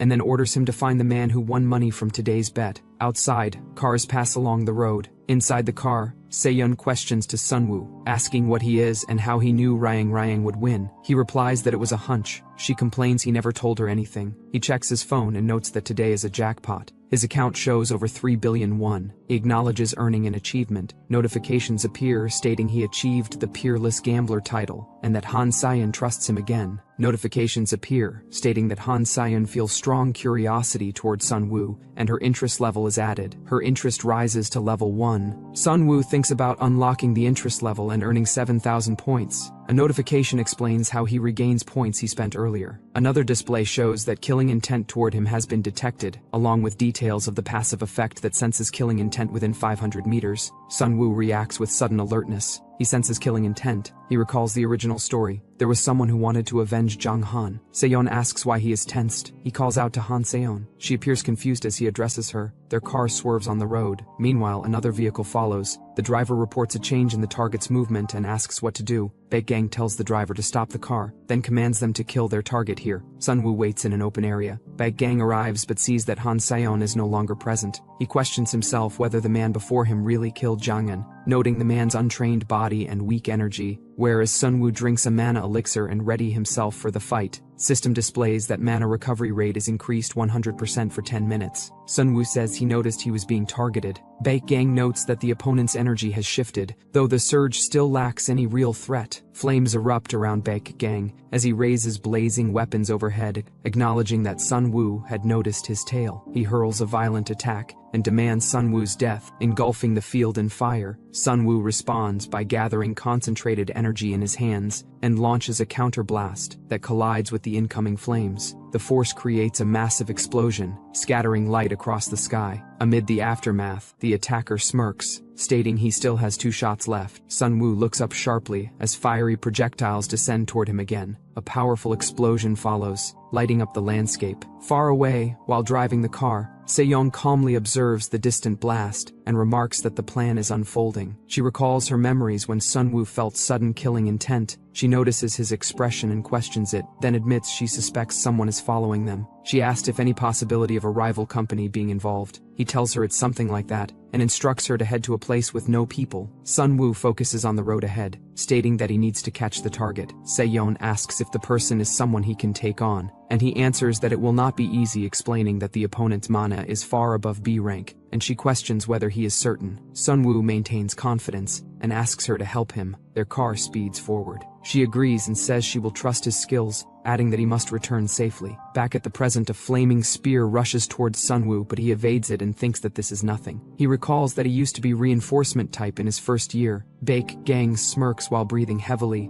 and remarks that all Sunwoo can do is dodge. Fire gathers around Baek Gang as he prepares another attack, stating that in that case, he will escalate. A large wave of flaming spears descends, and he demands to see how Sunwoo will handle it. Sunwoo accelerates, and Baek Gang notices that Sunwoo is even faster than before. Sunwoo closes in, reaching out. Sunwoo notes that he has less than 2 minutes of fire mana remaining, so gathers blue energy around himself and moves forward, thinking that he is almost ready. He concentrates the energy in his hands and prepares to finish the fight. A system effect activates, identified as Heart of the Wild, increasing his mana recovery speed by 1000% for 1 minute. Baek Gang reacts with confusion as he senses the change. Sunwoo's energy intensifies, causing Baek Gang to note that Sunwoo just became stronger. Sunwoo advances with increasing speed. Baek Gang sees him approach and prepares multiple flaming spears. He acknowledges the danger of Sunwoo's approach and believes he must block it no matter what. A surge of flames and blue energy collides as Sunwoo pushes through. He moves low and fast, closing the distance. Baek Gang raises a burning weapon while Sunwoo charges directly at him. Sunwoo forms another concentrated orb of blue energy, maintaining pressure and thinking that he cannot allow his opponent to have any opening. He forces more power into his body, causing Baek Gang to curse in frustration. Sunwoo notes that he cannot aim for the head in his current position. Then he notices something and reacts with surprise. He strikes Baek Gang in the torso and immediately grabs him by the neck, thinking that this is the end. Blue energy surges from Sunwoo, and Baek Gang is suddenly forced back with shock. Sunwoo sees the opponent's bloodied hand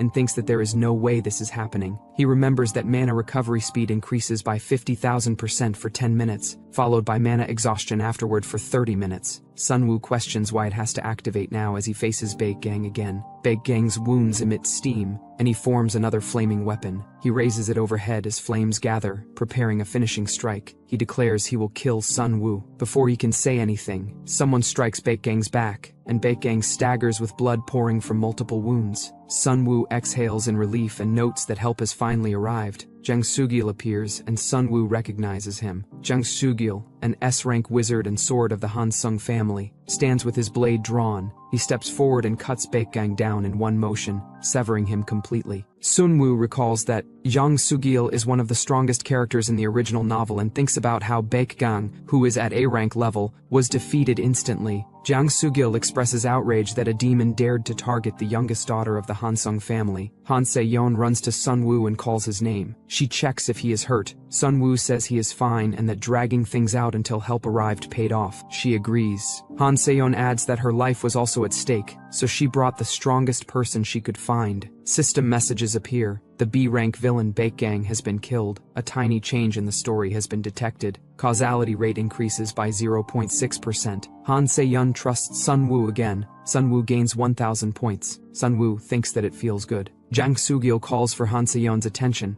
and asks if he should inform the chairman about the incident, pointing out that a demon attack is not a small matter. Sunwoo prefers that she does not. He explains that if people learn someone from Hansung group was attacked by a demon, it will create chaos. He thinks there is no need to disrupt the original story more than necessary. Han Se-yeon considers his words and acknowledges that he is right. Jang Sugil agrees that letting the information spread would complicate things. Han Se-yeon suggests they all keep it secret and includes Jang Sugil in that decision. Jang Sugil silently accepts. 3 days later, Sunwoo lies in bed, checking his phone. Han Se-yeon had promised to get him any information he wanted as thanks for saving her from Baekgang. Sunwoo looks over what he requested, the launch date of the Shinsengcho potion. A report describes Hansung Pharmaceuticals' development of a potion that enhances medicinal herbs. Another segment highlights that the stock price of Hansung's genius pharmacist is expected to rise sharply. Sunwoo reflects that he invested all the money he had into Hansung Pharma stock for this moment. He checks his trading app as the market opening approaches. He watches the clock turn from 8:59 to 9 and notes that the market is open. The stock price surges immediately, and he celebrates loudly. He recalls that before coming back in time, he spent his entire life hunting in dungeons and still could not afford a house. He reflects on how impossible it had felt back then, and how unexpectedly easy money seems now. The feeling strikes him as strange. His phone vibrates, and he checks the message. Han Se-yeon asks if he has time for lunch tomorrow and says she has a small gift for him. Sunwoo repeats the word gift while looking at his screen. The next day, he arrives at a cafe where Han Se-yeon is already waiting. She notes that he is early. Sunwoo explains it as an old habit and takes a seat. She mentions that Hansung Pharma's stock surged, and that he must have made a significant amount thanks to her information. Asking if he made 5 billion, Sunwoo replies that he made 3 billion in a single day. She hesitates in surprise, and adds that it is just a small thank you. It was possible because of her help. Sunwoo then asks what the gift is. Han Se-yeon explains that she found out who the demon was that attacked them. She names him Baekgang, and adds that he used to be a famous assassin when he pretended to be human. She continues by saying she discovered someone Baekgang frequently worked with, and he is none other than his older brother Han Se-jin. Sunwoo thinks he already knew Se-jin dealt with demons but did not know about Baekgang specifically. He asks how that information is a gift for him. Han Se-yeon responds that they saved each other's lives, and she considers that reason enough. She places a small box on the table, saying this is the real gift, and suggesting they continue helping each other. Sunwoo takes the box. She explains she wanted to meet today because she will soon be very busy. He asks if something is wrong. Han Se-yeon says that now that she knows Se-jin was connected to Baekgang, it is obvious who sent the attack. She adds that she hates owing people, whether it is a favor or a grudge. Sunwoo thinks that Han Se-jin being the mastermind behind Baekgang is only Han Se-yeon's misunderstanding. He considers that Se-jin is still a bad person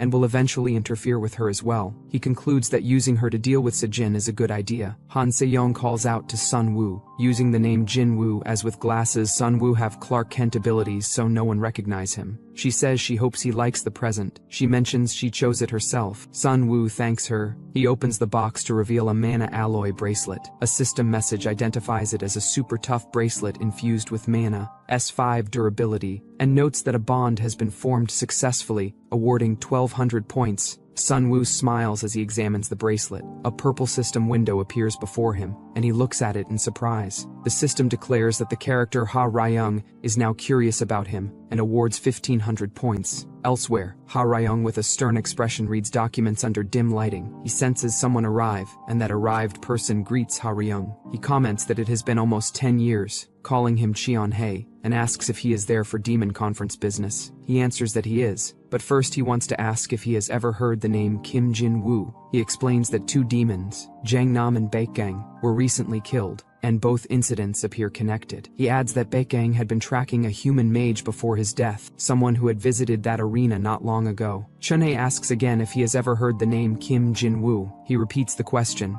watching his reaction. Ha Ryung holds up a photo of Sunwoo wearing a rabbit mask, and recalls the name Kim Jin-woo. He thinks that Kim Jin-woo is the name of the very important person who placed a bet on dying Kang-il. Chun-hae asks Ha Ryung to provide information regarding Kim Jin-woo, adding that he will offer the human's blood as tribute to the graves of his fallen comrades. Dark energy gathers around him, but Ha Ryung calls his name Cheon-hae. Cheon-hae turns toward him and stiffens as the pressure around him increases. He struggles for breath, while Ha Ryung warns that if he even thinks of laying a hand on his client, he must be prepared for the consequences. Cheon-hae immediately apologizes, promising he will not touch Kim Jin-woo. He begs for mercy. Ha Ryung tells him to deliver the message from the 10 Demon Council. Cheon-hae explains that at the sacred relic called the Altar of the Prophet, a new prophecy has descended. The prophecy reveals that a child bearing the fate of demon annihilation will awaken their power in their 18th year, and the Demon King will meet his end by that child's hand. Ha Ryung notes that the king is going to cause trouble again. He asks if there was any other information. Cheon-hae replies that according to the altar of the prophet, the location of the prophet's child who turns 18 this year is the Magic Academy. At the Magic Academy, Sun-woo stands alone. He decides he needs to put a hold on his activities as Kim Jin-woo for the time being. Through system message he realized that Ha Ryung feels curiosity toward him, and the system grants him 1500 points. Sun-woo remains expressionless and decides that it is not yet the time to involve himself with Ha Ryung. He lifts the scroll, mana rising around it. Sun-woo focuses on what he considers more important matters, and uses the enchantment scroll. The scroll activates and releases a spell called Shield. The shield forms a barrier that blocks a single spell, with a cooldown of 12 hours. Sun-woo watches the spell settle around his hand. He notes that the Academy's midterms will begin soon. The midterms serve as a proving ground where students must demonstrate their abilities before various officials. The midterms hold importance for Lee Seojin's future career, but their true significance lies in the awakening of the prophet's child. A radiant figure appears, representing the being born with the power of demon annihilation and destined to become Lee Seojin's future comrade. The demons aim to hunt the unawakened prophet's child, for that they invade the school at 4 in the afternoon, but their attack is met with complete annihilation at the hands of Lee Seojin, and that is the original flow of the story. Sun-woo reflects that although the scale of the event is not large, it is filled with critical foreshadowing. He then reminds himself to closely observe the prophet's child along with Lee Seojin. On the training grounds, the instructor gathers the students and announces that besides the upcoming midterm schedule, there is one more announcement. The students complain about the workload, some asking to hear about the instructor's first love instead. The instructor laughs and explains that combat is training and training is combat. He continues, stating that to prepare for midterms, all second-year students will undergo free sparring for the next few days. One student repeats the words in confusion. The instructor adds that anyone who fails to find a partner may observe or practice alone. Amid the murmuring students, Yuahra watches Lee Seojin and determines she will pair with him this time. Sun-woo recalls that Lee Seojin and Yuahra are supposed to pair in the original story. However, he notes that no one has approached him to be their partner. It makes sense no one would pick him, despite his talent in theory and barrier dispelling. He reminds himself that no one wants to be stuck with the school's dead last in combat. Sun-woo, however, notes that none of this matters because he has already decided exactly who his partner will be. Yoon-ha-young looks around calmly as she thinks this. Suddenly, an explosion erupts outside, and she rushes to the window. Lee Seojun clashes with Yuahra using fire magic. Students watching identify them as the school's rank 1 and rank 2. Yoon-ha-young forms a cold aura in her hand and tells herself not to let the fight affect her. She thinks that comparing herself to true geniuses only worsens her state of mind. She remembers that two students discussed Yoon-ha-young as a possible sparring partner, but one rejects the idea, saying she is good in theory but terrible in practice. Another says he feels bad for her, as her talent seems unable to keep up with her intellect. They add that at least she is a nice person. Hearing this, Yoon-ha-young remains silent. Remembering this, she lowers her gaze, then gathers ice mana and releases it toward the practice dummy. The ice forms weakly and shatters on impact. She tries again and again but fails. Exhausted, she wonders why it does not work no matter how hard she tries. Sun-woo enters the room and tells her the form of her ice materialization is flimsy. She turns in surprise and calls his name. He approaches and adds that her ice lacks coldness and her accuracy is abysmal. He explains that this shows her fundamentals are weak overall. Sun-woo thinks that he is taking responsibility for his actions. He recalls that originally, thanks to Lee Seojin's advice during the previous dungeon exploration, Yoon-ha-young should have reached rank 8 by now. Because of his interference, she missed that opportunity and her growth has stagnated. He addresses her directly, saying she may be a mess right now, but if she stays with him, he will make sure she can at least pull her own weight. He thinks to himself that he has to help her grow, even if he must do it this way. Yoon-ha-young points at him and says he must be one of those people who lower others' confidence to make them listen. Sun-woo responds by asking who K-Mao's. Then he suggests she may be acting out because she cannot refute anything he said. She reacts in shock and says she thought he seemed like a decent person during the dungeon exploration but realizes she was wrong about him. Sun-woo wonders if he pushed her too hard. He begins to apologize, but Yoon-ha-young interrupts him and tells him they should settle things with a fight. She gathers ice and prepares to attack, saying they should see how impressive the school's dead last really is. Sun-woo notes to himself that she accepted the provocation and tells her to bring it on. Sun-woo reacts with excitement as blue light gathers around him. He steps onto the glowing ground as the arena activates. Across from him, Ha-young announces that she will start, and releases ice attribute magic. Her energy surges, and she moves forward with ice forming rapidly beneath her feet. Sunwoo notices that as soon as she grew serious, the intensity of her manifestation changed. She advances quickly, forcing him to run as she continues her assault. Sunwoo remarks that she is pretty good but says her attack pattern is simple. He adds that the strength of ice attribute manifestation magic should not be this weak. Lowering her head, Ha Young channels more power. When she asks if he wants to see a different pattern, she gathers energy upward, creating a tall spear of blue magic. She raises her arms and then asks how he feels about this before sending the large attack toward him. Sunwoo crouches in alarm as the impact creates a wide frozen crater. Ha Young looks at her hands in shock. She thinks about how the technique she could never master, no matter how much she practiced, suddenly worked, and she admits she is surprised. Ice continues spreading across the arena. Sunwoo studies the aftermath and thinks that for a person to unleash their ability, they first need appropriate stimulation. He steps forward on the frozen surface while Ha Young stands facing him from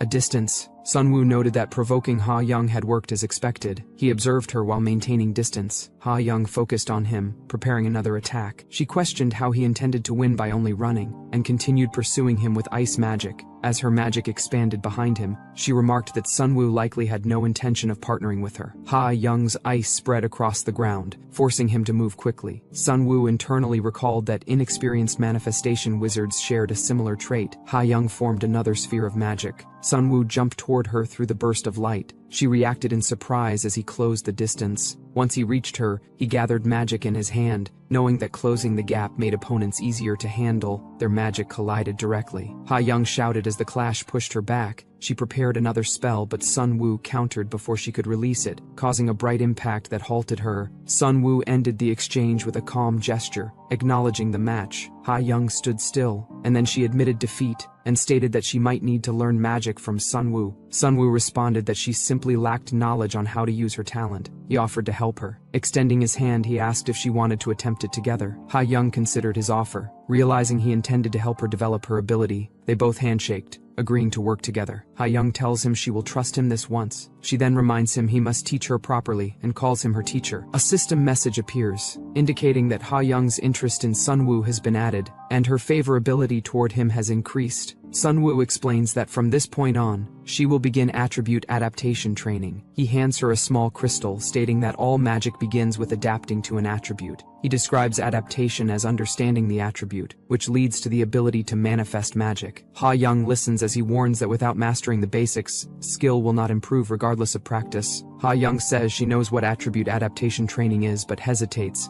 admitting that she has never heard of the method Sunwoo is introducing. He then pours a lot of ice cubes on the ground and tells that the attribute directly with the body is the quickest way to learn. He urges her to begin adapting and emphasizes that the key is immersion. Night falls elsewhere, where a dark ritual takes place among shadowy figures and corpses. Cheonhae asks if everyone has gathered. His subordinates confirm and report that they have assembled active demons around the Magic Academy as ordered. Cheonhae announces that the time to find the Prophet's child and infiltrate the academy has been set for next week. He states that, according to the collaborator inside the school, security becomes lax during the midterm exam period. One subordinate says the time has finally come. Another asks what happened to requesting help from Ha Ryung. Cheonhae answers that the plan fell through, explaining that Ha Ryung claimed to have something more important than the future of their race. A subordinate protests that killing the Prophet's child with only 4 B-rank demons is impossible. Another asks if they truly need help to kill one person. The subordinate calls him a fool and says lax security is not everything. He explains that on that day, scouts from many guilds will gather at the school, asking if he expects to handle all of them alone. He remains silent. Cheonhae admits the point, but says it becomes a different situation if they trap those who would interfere. Cheonhae gathers energy in his hands, forming a large purple sphere that expands into a barrier. The group identifies it as the Great Demon Barrier. Cheonhae tells them they may rampage freely because he will be with them. He states that the child of prophecy must be killed. The sky shifts to an evening horizon. Ha Young recalls the training instructions. First the attribute, then the form. She is told to memorize the sensation with her entire body. She concentrates, forming ice, so she can visualize it even without its presence. A snowflake materializes in her hand, and ice energy rises sharply around her. Ha Young stands in a swirl of cold mana. Sunwoo watches her progress. Ha Young exclaims that she succeeded, and says she created an ice spear with her own power. Sunwoo thinks that improving this much in only a few days is impressive, and reminds her she has talent. A notification states that Yoon Ha-young trusts him and that Sun-woo has obtained 1,500 points. Ha-young declares her trust in teacher Kim Sun-woo. Sun-woo wonders if she is going too far. He asks if it is bearable inside the ice environment. Ha-young replies to add more ice. Sun-woo notes privately that she speaks tough but must be in pain. He tells himself she should endure a little longer because it is for her growth. He then resolves to raise her into a comrade for Lee Seo-jin. Ice falls around Ha-young as she remains in the cold pool, reacting sharply to the temperature. A girl watching from above sees Ha-young shivering and wonders what they are doing. She suspects it might be bullying. She imagines exaggerated school violence and panics, thinking she must report it to the teachers immediately. A teacher comments that watching talented students grow is always beautiful. The girl quickly approaches her, pointing out the two second-year students. The teacher identifies the exercise as attribute adaptation training. The girl repeats the word training uncertainly. The teacher explains she has been observing them since the first day. She describes Ha-young's rapid improvement in mana manifestation as amazing. However, she says the more surprising thing is another student's judgment, the one who understood instantly and guided his friend. The girl asks if she means senior Kim Sun-woo. The teacher is surprised she knows his name. Teacher remarks that she thought this girl only memorized the names of top students. Embarrassed, the girl denies the implication. The teacher explains that Sun-woo is a talented individual with high potential, making it good to know his name early. She adds that despite this, Sun-woo is currently ranked last in the school. The teacher questions how someone who always helps others could ever focus on improving his own skills. She says that in the end, people only see results. She then suggests giving him a chance to prove himself. Teacher concludes that she will look forward to the midterm exam. After some time, Sun-woo stared at the floating message, realizing he was in trouble. The system displayed information about a space-time pocket with a 30-kilogram storage capacity. Another window revealed that the item was on a limited-time discount, available for 5 days. The pocket was precious and useful in both daily life and combat, since stored items could be summoned anywhere. The discounted price appeared next, showing it cost 20,000 points while Sun-woo only had 8,500. He panicked, frustrated that the discount appeared when he lacked the points. After his outburst, he calculated that he needed 11,500 more within 5 days. Determined, he resolved to find a way to gather the remaining points. Later, he received a message notification. At school, teacher Lee Hu-young announced that Yu-ara, Park In-hwan, and Sun-woo had been selected for the second-year Manifestation System Special Class. She clarified that it was an advanced class meant for students with high potential regardless of their grades. Sun-woo remembered that Seojun had been in the Enhancement System Special Class and thought that joining would let him interact with him more often. Before he could speak, In-hwan objected to Sun-woo joining. He introduced himself as rank 5 of the second year and complained about being grouped with someone ranked last in the entire school. He urged Ara to agree, but Yu-ara responds calmly, questioning why she should be involved and stating that everyone should mind their own business regardless of who joins the special class. Park In-hwan hesitates, flustered. He grows frustrated, thinking that this is why he has no friends. The teacher turns to Sun-woo and asks for his opinion on In-hwan's complaint. Sun-woo answers that if rank is the issue, he will raise his rank. The teacher accepts this and tells Sun-woo to prove his skills in the midterm exam before joining the class. Sun-woo wonders if achieving rank 80% or higher is possible. Later, inside a large arena filled with students, Sun-woo walks with his partner Ha-young. She says that if he follows the plan, it is possible. He agrees to follow his instructions. He explains that the second-year midterm exam is a cooperative battle. Students must team up to fight a summoned creature called the Green Giant. 2 giants appear before the test participants. He explains that the creature can be defeated immediately if its weakness is struck, but the weak point appears in a different location each time and is difficult to find. He adds that most students score well by enduring the monster physically. He describes that truly skilled students can eliminate the monster entirely. In the arena, Lee Seojun and Yu-ara display high-level combat ability and defeat their monsters. Observers comment on Seojun's performance and note that even his partner possesses considerable power. Sun-woo states they will climb to the top ranks. Later, Ha-young releases ice energy as Sun-woo asks her to create a path. She confirms she understands and forms a trail of ice beneath him. Sun-woo runs across the frozen ground toward the Green Giant. Ha-young intensifies her output, ice surging from beneath her feet. The ice rises and spreads, forming a structure that extends forward. Sun-woo continues moving along it. As he approaches the monster, students in the stands recognize him. They comment that he is the one who was humiliated in the public ranking test, and note that people suspected admission fraud. They wonder if he will experience mana depletion again. A system message informs Sun-woo that 254 people feel anticipation toward him, and he gains 1,000 points. Sunwoo notes that everyone expects him to be humiliated. Another system message appears, stating that the outsider's benefit activates. The green giants react as the benefit triggers. Sunwoo steadies his footing on the ice and thinks that this time he has no intention of playing the role expected of him. He gathers mana in his hands, forming light blue energy. He launches the attack. Beams of condensed mana pierce through the green giants. The strikes land on their glowing weak points, and their bodies react as the attacks tear through them. A green giant charges towards Sunwoo. Sunwoo stands with gathered mana in his hand. The monster leaps, raising its arm to strike. Sunwoo releases energy and says the fight appears easier than expected. Another green giant raises its fist, preparing an attack. Sunwoo notices something unusual and recognizes the figure in the crowd as Cheon-hae. He realizes Cheon-hae is the mastermind already inside the school. He recalls that the fiends, or say demons, were meant to invade the school after the exam ended at 4 p.m. Ha-young call out to warn him.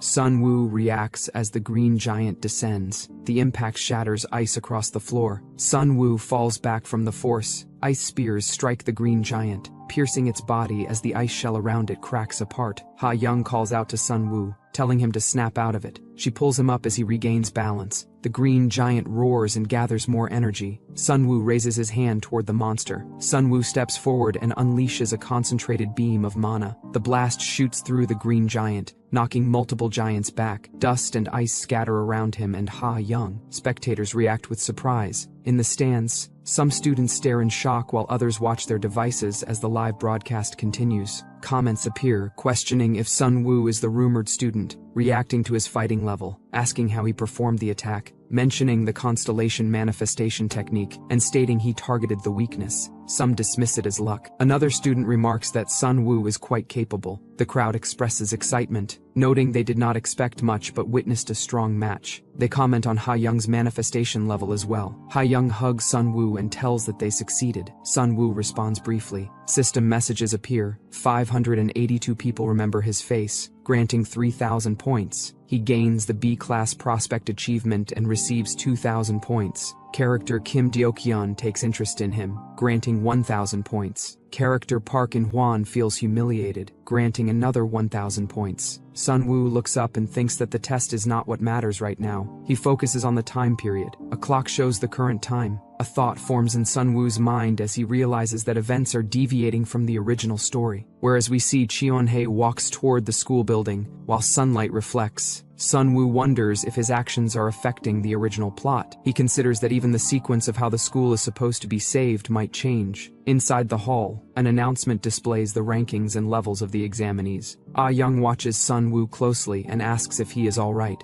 Sunwoo, sweating, tells her he is fine and only tired. He says he wants to rest for a moment and asks her to head to the training room, mentioning he has feedback to give her. She assumes she made mistakes during the exam. Sunwoo reassures her, telling her to be confident and that she performed perfectly. Ha-young reacts with surprise and emotion. Ha-young thanks him when he expresses relief, and she tells him to rest properly. She adds that if he feels too unwell, he does not need to come to the training room. She waves to him as she walks away. Left alone, Sunwoo reflects on the disrupted timing of events. He decides he must now check how much of the original story has changed. He thinks about what should have been happening according to the script, and begins searching through the crowds. He notes that Lee Seojin should, at this time, be experiencing a specific moment. Soon he spots him among a group of students. Several guild recruiters surround Lee Seojin, handing him different guild invitations and insisting he choose theirs. Others cheer loudly for him, holding signs and praising him. One recruiter offers an apartment lease as an incentive for joining their guild. Seojin apologized, explaining that he was only 18 and unable to join a guild yet. The recruiters told him to at least keep their cards, saying they had skipped upper year scouting to watch his exam.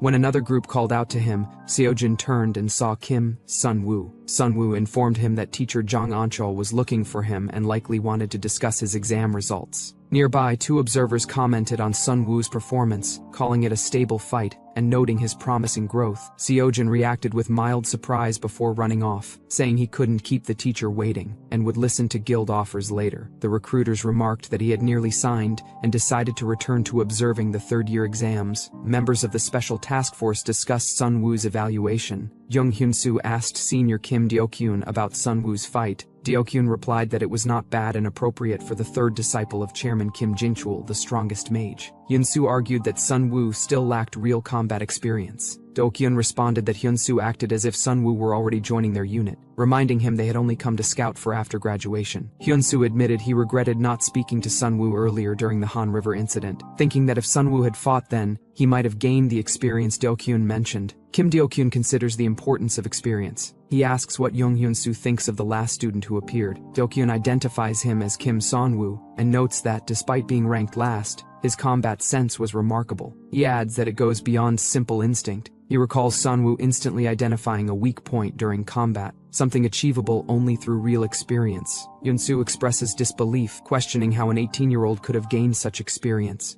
Deokyun remembers Seojin mentioning that a student resembled Mage Kim Jinwoo. He then realizes that the student was Kim Seonwoo from Seojin's class. Although unusual for someone his age to use compression manifestation, he decides to remember Seonwoo's name. Later, Seonwoo meets his teacher at the building entrance, and is told he is late from greeting his peers. Inside, the hallway is filled with people. After leaving the crowd, Seojin thanks Sunwoo for helping him avoid staying longer. He asks why he returned to an area crowded with scouts. Sunwoo explains that he wants to preview next year's exams. Seojin states he does not want to be cornered by scouts again. His friend Sunwoo reassures him that the scouts have moved to reserved seats with the teachers and entered through a different path, meaning they will not encounter them. He asks if Seojin doesn't want to keep his rank. Seojin considers it and responds briefly. He suggests that if they watch quietly, no one will notice them. Sunwoo agrees. As they look toward the exam hall, Sunwoo thinks about the original story. He recalls that the main attack originally began in the third-year exam hall, the place where making contact with the insider was easiest. He remembers a cloaked figure walking into the building and the sudden chaos that followed. He thinks about the uncertainty of when the attack will occur and remembers Chonhae, concluding he must keep Seojin in the exam hall. He considers this the fastest way to protect the child of prophecy. He asks if nothing happened after the exam. Seojin confirms nothing else occurred. Then he clarifies, asking if he means the scouts, and says such situations are common. He tells Sunwoo that as long as he is alright, that is enough. Sunwoo notes internally that the original flow remains, mostly intact, and feels relieved. In the third-year hall, sparring begins, and the crowd reacts loudly as the matches start. Outside, someone reports that the scouts have entered the third-year exam hall, matching the insider's prediction. Cheon-hae asks how everything else is progressing, so he reports that monster summoning circles have been placed throughout the school. He explains that Jin-san becomes uncontrollable when he sees a human, so they have placed him in a secluded location. Cheon-hae praises Yang-yun for his work. The women says their success is thanks to Lord Cheon-hae joining them. Cheon-hae lifts his hand. He tells them they will begin.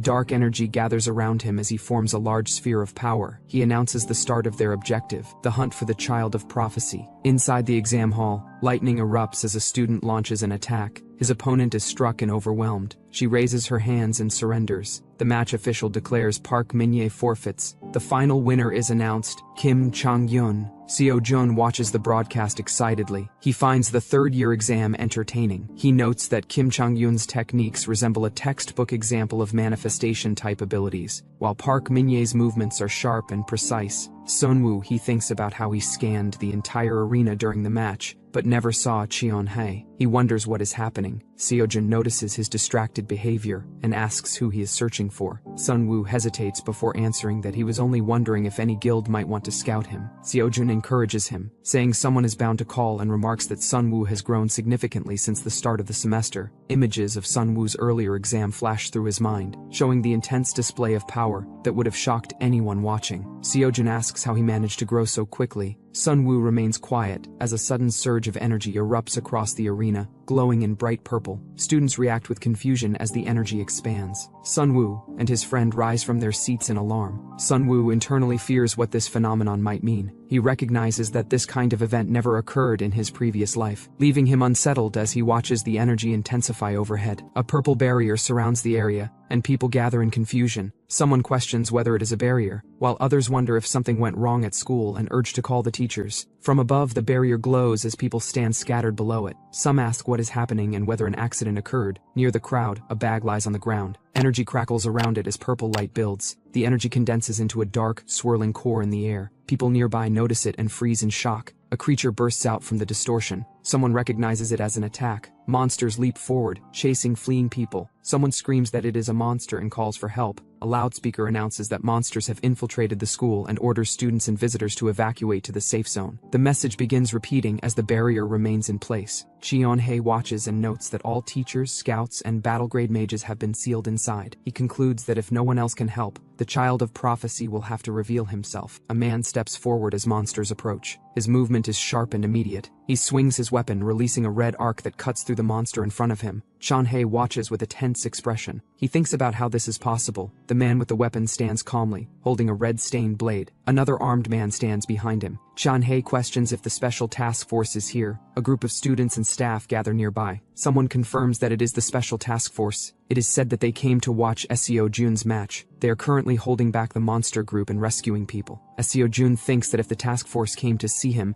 the team leader might be Kim Dae-hyun. A staff says that once the barrier is undone, they will join immediately, and tells the students not to be afraid and to trust their teachers. Sunwoo thinks that if the task force joins, they can still overturn the situation, but notes that there is a problem. The barrier remains active around the area as monsters continue moving inside it. Sunwoo thinks about how to break the barrier. A student presses both hands against the barrier and shouts for the mages to save them. Another regrets not going inside the arena. A teacher named Kim Yoon-jin says that to release the barrier immediately, they need one more A-rank support-type mage besides the one already present. Others react that they do not have anyone like that, and note that high-rank support types are extremely rare. Kim Yoon-jin tells them to keep looking and says that by herself it will take 30 minutes to free the people trapped inside. She reacts to the mention of 30 minutes and realizes that relying on just 2 task force members for that long is unrealistic. Sunwoo thinks that time is not the real issue, and that breaking the barrier itself is simply impossible. He recalls that Cheon-hae's magic barrier ranks among the strongest in the world, and that even in the original outcome, a surprise attack could not break it. Lee Seo-jun could not defeat him. Sunwoo concludes that he has no choice but to step in and decides to try himself. A woman appears and introduces herself as an A-rank support mage named Yang Young-eun. She says it is fortunate she was nearby, and Kim Yoon-jin reacts in shock. Yang Young-eun says she will handle the barrier. Sunwoo thinks that even if he claims that Yang Hyun is a demon, it would only raise suspicion instead of resolving anything. She says she will begin first and asks for assistance with the barrier release. Yoon-jin agrees. A large magic barrier activates around them, with complex patterns spreading outward as students watch from a distance. Seo-jun feel relieved, thinking that the teachers are looking for a way out, and that they should be able to leave soon. Sunwoo says no. Seo-jun asks why, and Sunwoo says he will explain later and tells him to come with him. Yoon-jin touches the barrier and senses something is wrong. She understands that when the barrier is released from one side, it locks again with a second layer from the other side, and that the barrier is not weakening but getting stronger. Cheon-hae observes the situation and notes that the support-type teacher is quite perceptive. He decides he needs to draw her attention and tightens his grip. Goblin creatures swarm as blood stains the ground where several have already fallen. He and another fighter cut through the attackers, forcing the rest back as more rush in from the archway. One goblin breaks through the chaos and lunges toward Yang Hyun. Before it can strike, it is cut down, its body crashing to the ground. The man checks on Yang Hyun, who confirms he saved her. As they regroup,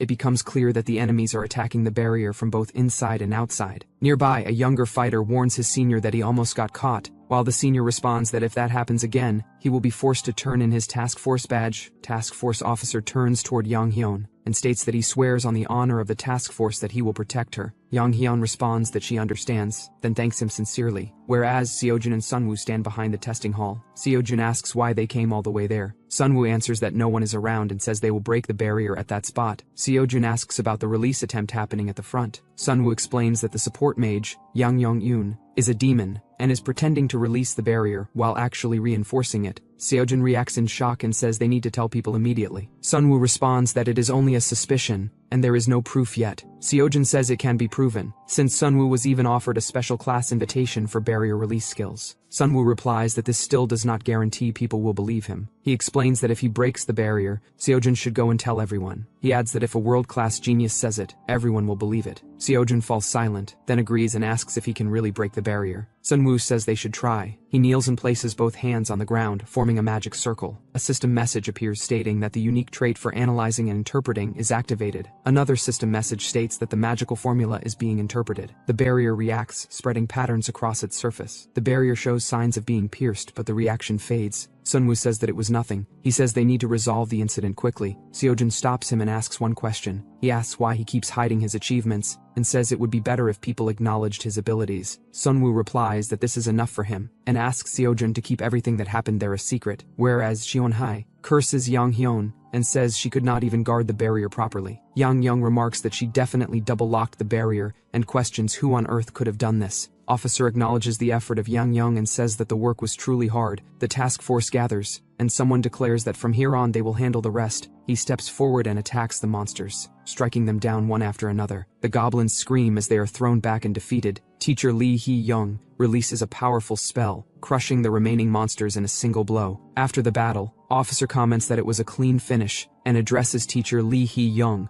adding that her one-hit skill is still impressive. Another officer thanks them for their cooperation, and says the area should be cleared quickly. The officer says it was an honor to witness the Special Operations Unit's skills in person. The officer, or say Kim Yoon-jin, states that they do not know where the mastermind behind the disturbance is hiding, and says they must regroup and begin a full search immediately. Yoonjin says she does not know if Yang Young is the mastermind, but points out that there is one suspicious person. She steps closer and grabs Yang Young by the collar, demanding to know what she did when the barrier was lifted. Others react, telling Teacher Yoon-jin to calm down and saying that accusing someone of being a demon is going too far, especially towards someone who helped. Observers question whether a teacher should behave that way. Task Force Agent Hyunso asks whether they should intervene, and Officer Kim Yoon-jin answers that it is not time yet. Young calmly says it only took a long time because she had to match Teacher Yoon-jin's skill level, then says what she saw at that time was different. Explains that each time the barrier was dispelled, it relocked itself in a double layer. Seojun arrives and introduces himself, then asks Teacher Yang Young whether she was at the third-year exam hall. Teacher Kim Yoon-jin reacts in shock, asking how Seojun knew that. Seojun says he sensed something was wrong with the barrier and asks everyone to keep what happened there a secret. He adds that he at least knows the theoretical workings of barriers and admits he does not want to lie to the teachers, but feels he has no choice. Another person recalls an A-rank support mage named Yang Yong-yoon and suggests investigating her. Yang Young stands alone, surrounded by people, and thinks about what to do now. A response comes telling her to do what must be done. Dark energy rises around Jeonhae as others notice him and identify him as the mastermind, shouting to catch him. Both officers clash with weapons as power flares between them. Kim recognizes Yang Young as an A-rank demon and says the situation is becoming serious. Yang Young thinks that if the mission fails, she will have to do what must be done. Fighting breaks out. Yang Young is identified as an A-rank demon. The clash turns violent, and blood is spilled as Seojun strikes decisively, stating that the enemy has come to the wrong place. The aftermath shows the fallen enemy and members of the Magic Academy securing the area. Seojun thanks team leader Kim Dae-kyun for the help,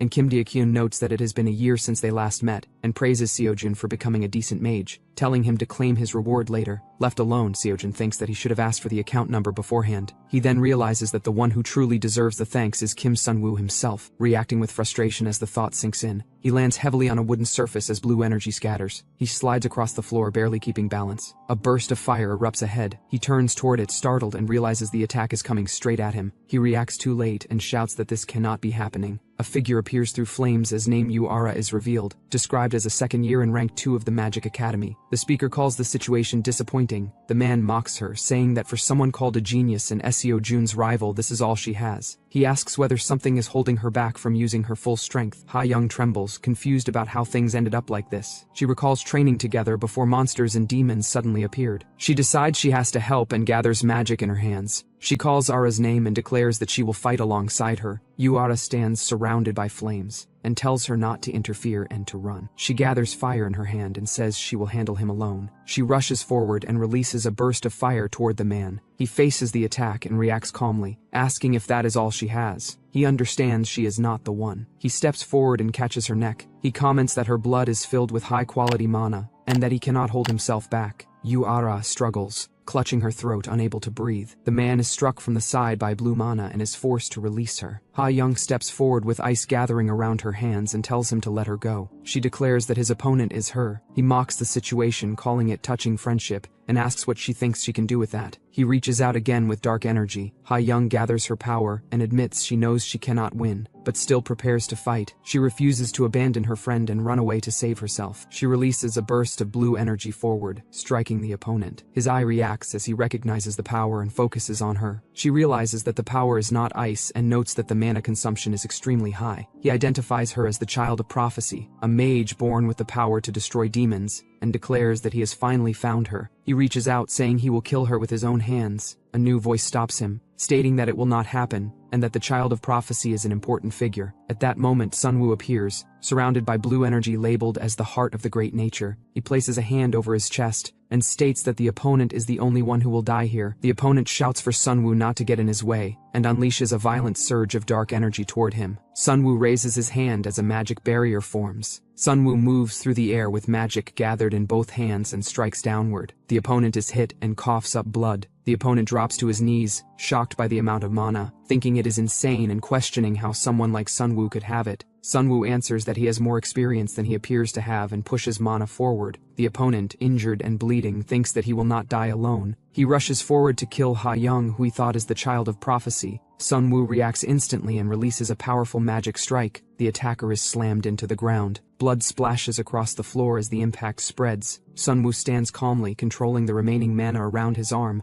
A system message appears stating that the B-rank villain Jinsan has been successfully eliminated. Another message states that causality increases by 0.4. Another message states that the title Savior has been achieved. Another message states that 3,000 points have been received as a reward. Sunwoo stands calmly in the academy grounds as the notifications fade. He thinks that her awakening happened earlier than expected, but she managed to withstand it. The demons destined to be her natural enemies will keep coming after the academy. Ha-young lies unconscious nearby. Yoon Ha-young and Lee Seo-jun will grow because of this. He addresses Yoon Ha-young and Yuara, then adds that both of them will change. A news article appears reporting that a demon attacked the Magic Academy, and that Lee Seo-jun, Yuara, and 2 other students defeated it. Yuara lies in a hospital bed, holding her phone, thinking that it is pathetic to be treated like a hero when she barely did anything. Ha-young responds, questioning how Yuara could say she did nothing, and Yuara tells her to go back to bed. She recalls that she was protected from the demon, and then embarrassingly passed out. She reassures Ha-young that it is only minor bruising, that the school is overreacting. Ha-young says they just want her to rest since the exams are over, and she should take it easy. Ara recalls hearing that the demon was fought while she was unconscious. She asks why she did not run, saying they are not close enough to risk their lives for each other. Ha-young smiles and says anyone would have done the same. A memory surfaces of a hand reaching out when she was alone, and a voice saying that is why courage was found to stand against the demon. She tells Ara that it is okay to rely on someone when things get hard. Ara repeats the word quietly. Her red eyes tremble as another memory flashes. Fire, collapsing rubble, her parents shouting for her to run, her own voice calling out to them as everything falls apart. She grips the blanket, shaken, caught between the present and the past, as the meaning of relying on someone begins to sink in. Ara sits upright on the bed and says that she does not need anyone's help. Ha-young tells her that even so, this time it is okay to say thank you. She explains that if Sunwoo had not come to save them, neither of them would be alive. Ara reacts in surprise and thinks of the name Kim Sunwoo. Ara asks what it means that Sunwoo came to save them, and Ha-young tells Sunwoo to explain it himself. Sunwoo appears from the curtain, greets them, and asks if everyone is okay. When asked why he came, Sunwoo says he came to give something. He hands Ara an envelope and explains that it is her share of the demon's subjugation reward, 5 million won. Ara asks why he is giving it to her as people said he was the one who killed the demon. But Sunwoo explains that when he arrived, the demon was already critically weakened thanks to her firepower and Yoon Ha-young's support. Sunwoo adds that all he did was land the final blow and says the reward belongs to her. Ara firmly refuses, saying she is not taking money earned from someone else's help and that it would be embarrassing. Ara stands by the curtain saying the 5 million should be split between Sunwoo and Yoon Ha-young. Ara hesitates, adding that there is more. Ara turns back, her face red, and quietly expresses thanks for being saved. Sunwoo and Yoon Ha-young are seen from behind, as the moment passes in silence. Sunwoo thinks that he had planned to get closer to Ara through Yoon Ha-young, and wonders if he acted too early, calling it a shame.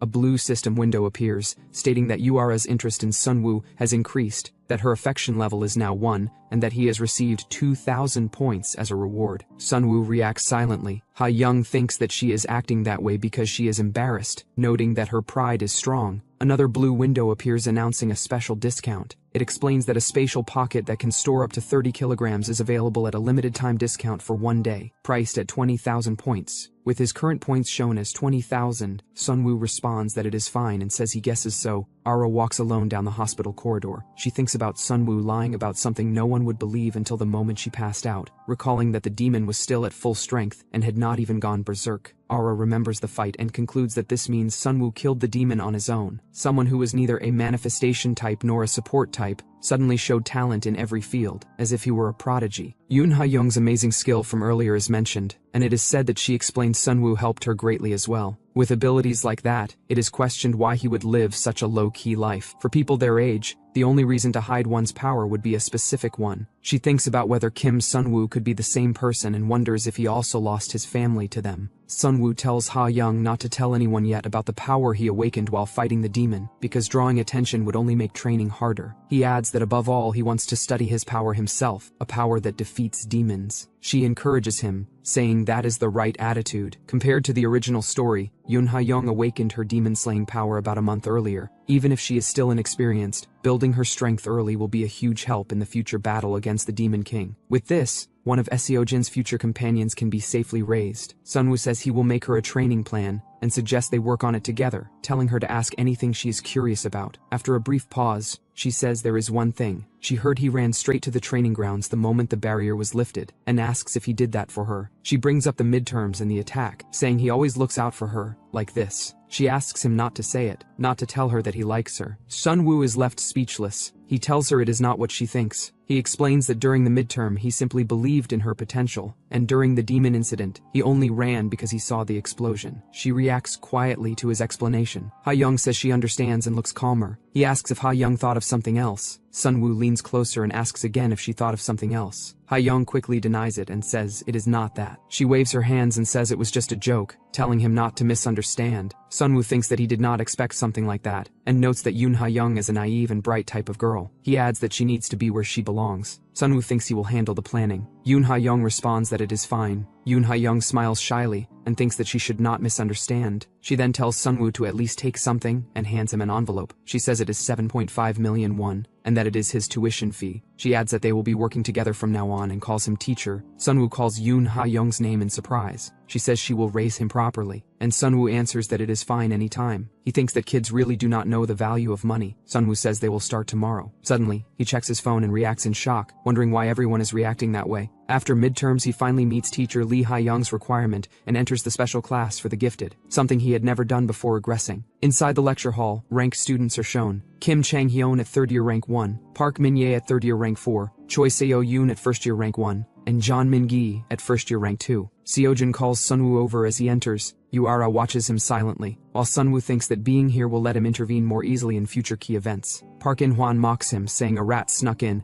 and that killing a dying demon does not earn him a seat among them. Sunwoo replies that he is here because he met the teacher's requirement, and that it is none of their business. Park In-hwan steps closer, threatening him and calling him 72nd place. Tension rises until Seojin shout his name and tell him to cut it. Park In-hwan asks if he have any idea of how many ranks of special class are dropped cause of Sunwoo. Yuara mentions Kim Seon-woo's midterm score time was 22.43 seconds. Park Min-ye watches silently. Yuara says that if tests from the start of the semester are ignored, she is still better than Park In-hwan, and tells him to behave because he is lowering the level. Park In-hwan mocks her, saying he did not know she cared so much, but says he cannot do what she is telling him. He throws a punch at Kim Seon-woo. Sunwoo blocks the attack and asks what happens if Park In-hwan cannot do it. Park In-hwan curses as his hand ignites, then reacts in shock. A man steps in and tells him to cool his head. Park In-hwan is kicked down the steps and crashes onto the floor as others look on. Officer Hyun-soo asks if Kim Sunwoo is alright. Sunwoo thanks him for helping, smiling, and thinks that things are proceeding just like the original storyline. Hyun-soo tells Sunwoo that he enjoyed watching his midterm and could see his talent. He explains that the special task force will visit the school for special class activities. He urges Park In-hwan to wake up, and it is noted that his earlier behavior suggests he knew this would happen. Hyun-soo wonders if he went too hard from the start. Hyun-soo recalls a memory. He reacts in disbelief at being told to go to school. A senior officer explains that demons who had been hiding attacked the Magic Academy as a group. Hyun-soo notes that demons usually act alone unless ordered by the king, and that their easy infiltration suggests an insider helped them. Senior officer instructs the team to work with the school to find the demon's objective and the insider. In present, he introduces himself as Hyun-soo from the Association Special Task Force and greets the class. A student asks if the special class will be deployed to demon hunts or terrorism suppression. Hyun-soo replies that they will not be sent into real combat right away. Under his guidance, they will perform missions searching areas where monsters appear. He warns them to report anything suspicious immediately, then adds that it is actually a secret training field for the task force. Hyun-soo thinks that there is one dungeon, but it has already been completely cleared. Surveillance magic circles have been installed there, allowing suspicious individuals to be identified. Because the special class has more freedom than regular students, the insider is likely among them, or at least that is what Hyun-soo believes. He considers the possibility that there truly is a demon insider within the school. However, since the insider is cautious, they will remain quiet for now. What matters instead is the hidden stage inside the dungeon and ensuring that Lee Seo-jun obtains the S-rank item. During the special class activity, Hyun-soo plans to have Choi Se-yoon also. He announces that teams will be formed in pairs and orders everyone to move to the operation area. Sunwoo decides that this time he will follow the original storyline no matter what. Even though he was added unexpectedly, he wonders if any strange variables will appear during the group assignment. Later, under the night sky, he realizes that this outcome is possible after all. The group assignment is confirmed. Group 14 consists of first-year rank 1, Choi Seo-yoon, and second-year rank 72 Kim Sunwoo. Choi thinks about the group assignments and wonders if being in the same group as senior Sunwoo is really that disappointing. She thinks that everyone is desperate to get close to her. Other students glare from behind, cursing Sunwoo for being paired with Choi and complaining that he gets her all to himself. Choi observes that only 2 seniors are different. She understands if Seo-jun is not satisfied with someone like her, but questions why this guy is the one also who is displeased to her in the team. Choi and Sunwoo walk ahead. He suggests moving first, and she agrees. A student breaks down, crying that he wanted a cozy date with a cute junior. Seo-jun look at him and question why he is reacting so strongly, calling it pathetic. Seo-jun is grouped with Yuara. The student says he does not understand because Choi does not pay attention to him. He described her the only daughter of one of the 5 prestigious magic families and noted to have both skill and beauty. Seo-jun mentions that there is also a student from a magic family here. Yuara tells him not to drag her into it. The crying student denies it. He admits that Choi Seo-yoon is different from Yuara. Another student says he will serve him, saying him as big brother. Sunwoo walks ahead on the forest path while Choi follows behind. She thinks that if both sides are dissatisfied, it makes things easier for her. She recalls how Kim Sunwoo was last in the whole school, yet now is getting close to Lee Seo-jun and even joining the special class, making his actions look suspicious. A system message appears stating that Choi Seo-yoon has become curious about Kim Sunwoo, and that he has gained 500 points as a reward. He points ahead and says there seems to be something over there and asks if they should check it out. Choi agrees. She thinks that whatever he is planning will not work on her. Choi smiles and says they should work well together, calling him senior, while thinking that things will not go the way he wants. She appears cheerful and eager, while Sunwoo internally reacts that her expression clearly looks like someone with another scheme. He thinks that at this time, Choi was obsessed with recruiting Lee Seo-jun, because keeping him close would raise her own value. Sunwoo suggests heading over there first. He thinks that if he uses this as bait to lure Lee Seo-jun, things will follow the original storyline. Choi thinks that Sunwoo seems more amazing the more she sees him, and recalls that after the humiliation at the start of the semester, he became strong enough to enter the special class. He cheerfully says that it was just a mistake back then. Choi then addresses him again, saying that forcing his way into the special class might actually be bad for him. She continues that if he draws too much attention, he might end up making enemies instead. Choi was born with everything, including family, talent, and looks, but that behind this is a completely different side. The effort and obsession to meet her family standards are described as what completed Choi's so-called perfection. She is shown being kind to everyone, but she only keeps people close if they raise her value. It is concluded that Choi's hypocrisy was something she had to learn on her own, as a lonely way to survive among the upper class. Sunwoo walks beside Choi and says that he does not really know what she means by enemies. Then Choi adds that he is talking about what happened earlier that day. She continues that no one showed it openly, but aside from Park and Hwan,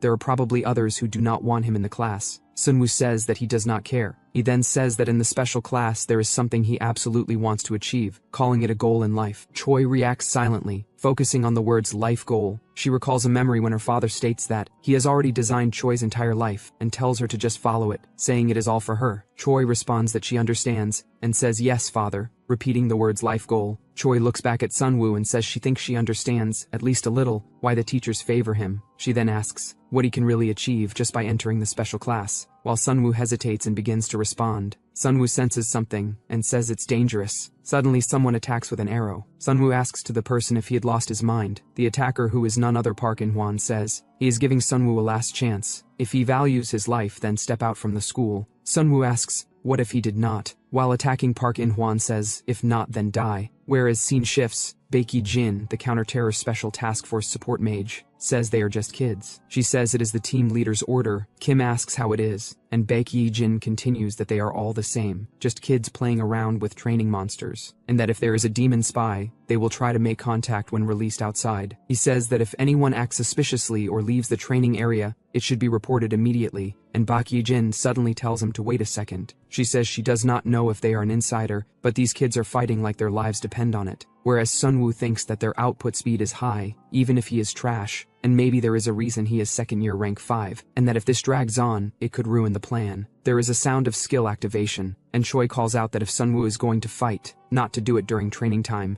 then says it is dangerous, and tells Choi to fall back. Choi asks if this will be remembered as a disgrace to the school, and says the same goes for Park Jin-hwan Sunbae, then says first SEO Jun Sunbae, and now even Sunwoo Sunbae, and tells him to put their inferiority complex away. Choi shouts angrily while a boy reacts in shock. Park Jin-hwan raises his fists and yells that this one and that one, asking why everyone keeps protecting that bastard. An explosion of fire erupts as both Sunwoo and Choi is thrown back. Kim asks what happened, and Baekhyun Jin says that the magic circle disappeared. Baekhyun Jin asks where Kim is going, and he says that they promised the school that the students would not get hurt. Baekhyun Jin asks if he is exposing the operation because of a student fight, and Kim says he will go stop them, to keep monitoring the other zones, and to contact him immediately if something happens. He thinks that those students were Park Jin-hwan and Kim Sunwoo, the ones who caused trouble earlier, and that the remaining one is Choi Seo-yoon from one of the 5 great magic families. He hopes nothing happens. Whereas, Park In-hwan shouts that he should be just kept living like a clown like at the start of the semester, and asks who he thinks he is to try to match Kim Seon-woo. A strike lands as Choi is hit by the attack. Choi says that she cannot stop it anymore. Sunwoo says that he told her to fall back because it is dangerous. Choi reacts with a small sound, and she calls out to her senior. A spell barrier forms around her as Sunwoo says he will deal with that guy. He thinks that before regressing, he only stood by and watched Park In-hwan's evil acts, because he was just an extra, and thought he should not affect the storyline. But that bastard was only a throwaway character who only showed up early and did not matter later. The heart of great nature activates as power surges. Blue slashes strike Park In-hwan and knock him back. Park In-hwan curses that bastard and says that even reinforcement-type magic, and Sunwoo says that if Park In-hwan had a problem with him, he should have not involved other people in this, and knocks him out. Sunwoo stands over Park In-hwan and tells him to say it, then tells him to give a reason why he should be forgiven. Park In-hwan kneels and says he was wrong, and that he will never pick a fight again,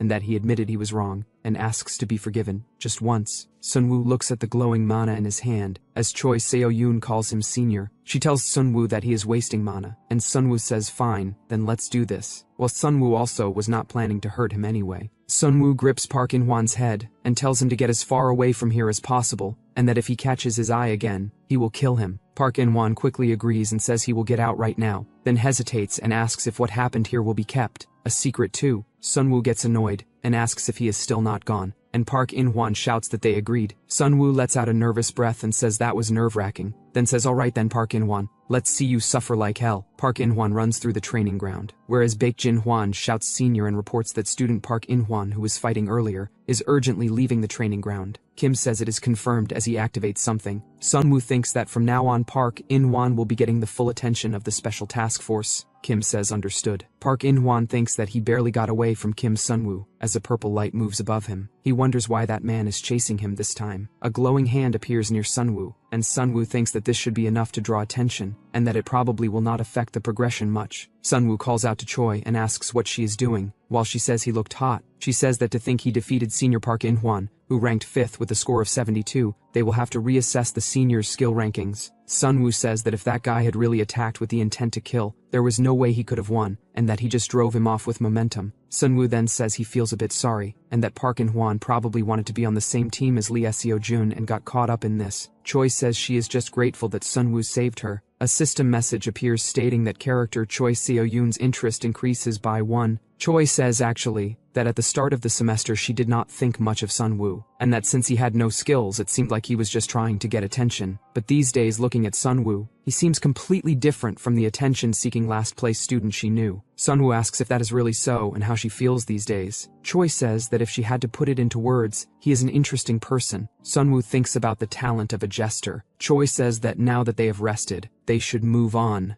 Sunwoo asks if they are leaving already and not staying seated a bit longer. Choi says they need to achieve something at least a little, so that Sunwoo will not be looked down on by someone like Park In-hwan. A snake-like training monster appears in front of Choi. The monster attacks as Choi reacts. Sunwoo says that it is a training monster. Sunwoo forms light element magic in his hand. The monster is struck by someone else's attack, and Choi reacts in shock. Sunwoo thinks that he arrived right on time. Choi calls out to senior Lee Seo-jun. Lee Seo-jun asks if everyone is okay and if there are any injuries, then says he tried to help her while going alone, but there do not seem to be any particularly dangerous monsters. He says he guesses he was too tense because it is a danger zone, and Choi says that for a genius like him it should not be too difficult. Choi says that if he just signed a sponsorship contract with her family, that genius talent of his would shine even more. Lee Seo-jun says he will think about it later. Sunwoo thinks that the location and the members are perfect, and as long as the big event where Lee Seo-jun discovers the hidden stage remains, bringing Choi near the dungeon will naturally allow her to join Lee Seo-jun, and that from the very start the path chosen to bring Choi was calculated to overlap most safely with Lee Seo-jun's movement route. All that is left is to guide the way.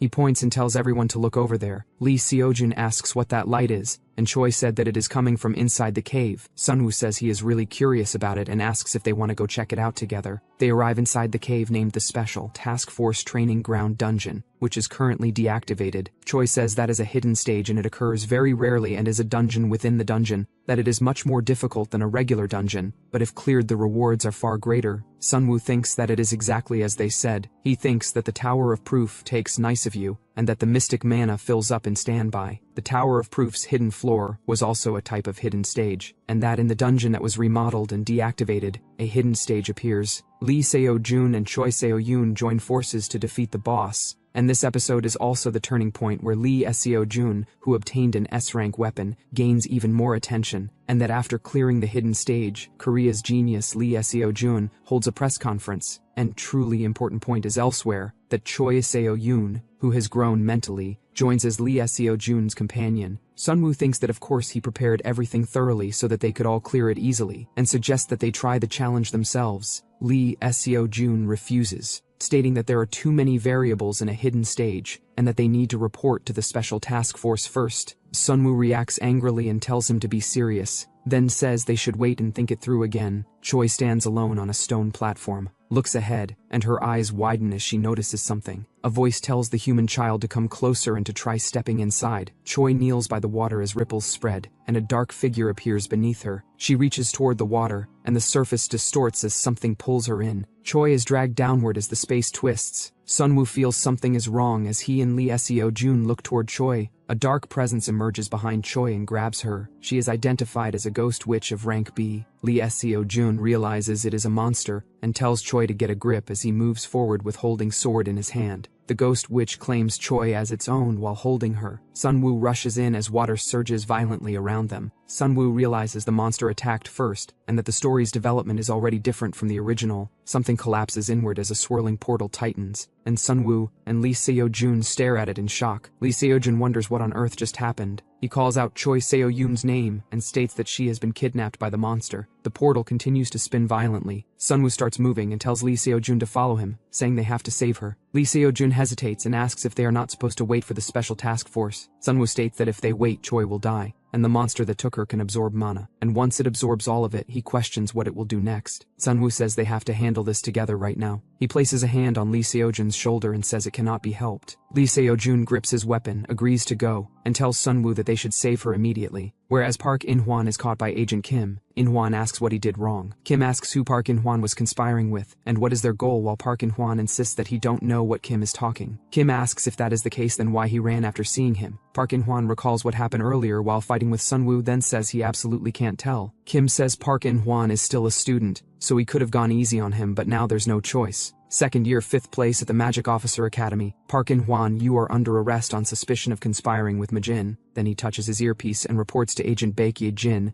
that the suspect has been caught and tells her to come take them into custody. Then pauses as Baek In-hwan calls out Senior. She urgently reports that an unforeseen situation has just occurred, and that students entered the remodeled dungeon for training. Kim says that the dungeon was deactivated, and basically just a cave, then stops mid-sentence. She reports that circumstances confirm a hidden stage occurred in that dungeon. Kim reacts in shock, whereas, inside a frozen swirling space, Sunwoo moves forward as ice and mana surge around the area, and Lee Seojun thinks that the monster must be using the ice mana stolen from Choi Seoyun to empower the surroundings. He grips his weapon and states that there is so much to do, then adds that at this rate he will soon be in trouble. He is suddenly pulled into a thick winter coat by Sunwoo behind him. Lee Seojun calls Sunwoo's name, and Sunwoo tells him to put it on, saying it will keep him warm and make him feel better. Then thinks that he knew it would be cold in the hidden stage, so he bought plenty of winter gear. The system displays a dimensional pocket, then displays a warm breath coat that increases cold resistance by 20%, and warm gloves that increase cold resistance by 5%. Lee Seojun asks how Sunwoo could afford something that costs hundreds of millions, and Sunwoo answers that it was from stocks and tells him not to ask which ones. The system displays information about a warm breath coat that increases cold resistance by 20%. A blue portal opens and Sunwoo grabs a coat inside as Lee Seojun notices Choi Seoyun. He states with relief that Choi Seoyun looks okay. In the frozen area ahead, she calls out for help and urges them to hurry and save her. They decide to move quickly and say they need to get her out, then ask which way the exit is. Cold wind blows violently as they run forward through the ice-covered space. A surge of icy power erupts, and an attack crashes toward them. Choi, surrounded by ice, appears and tells them that they are quick on the uptake. Behind her, a dark figure looms as Choi stands frozen in place, and the witch comments that this child's frigid, icy mana is truly a delicacy. The system warning reports murderous intent detected, and states that murderous intent is directed at them within a certain range. Sunwoo states that Choi is being controlled by the Ghost Witch, and that to save her, they must defeat the witch first. The Ghost Witch absorbs more icy power, rises into the air, and declares that the two of them are next as a massive surge of icy power rushes forward. Sunwoo observes that the Ghost Witch is an undead monster, and states that she should be weak to Lee Seojun's light attribute, but something feels off. Lee Seojun launches himself forward through the storm as ice shards scatter around him. Sunwoo follows, releasing mana as he moves through the freezing current. He thinks that as long as the Ghost Witch has taken over Choi's body, the situation will not change. The Ghost Witch descends surrounded by violent icy mana, landing heavily as frost spreads outward. He thinks that as the first-year rank 1 and identifies her main specialty as manifestation type,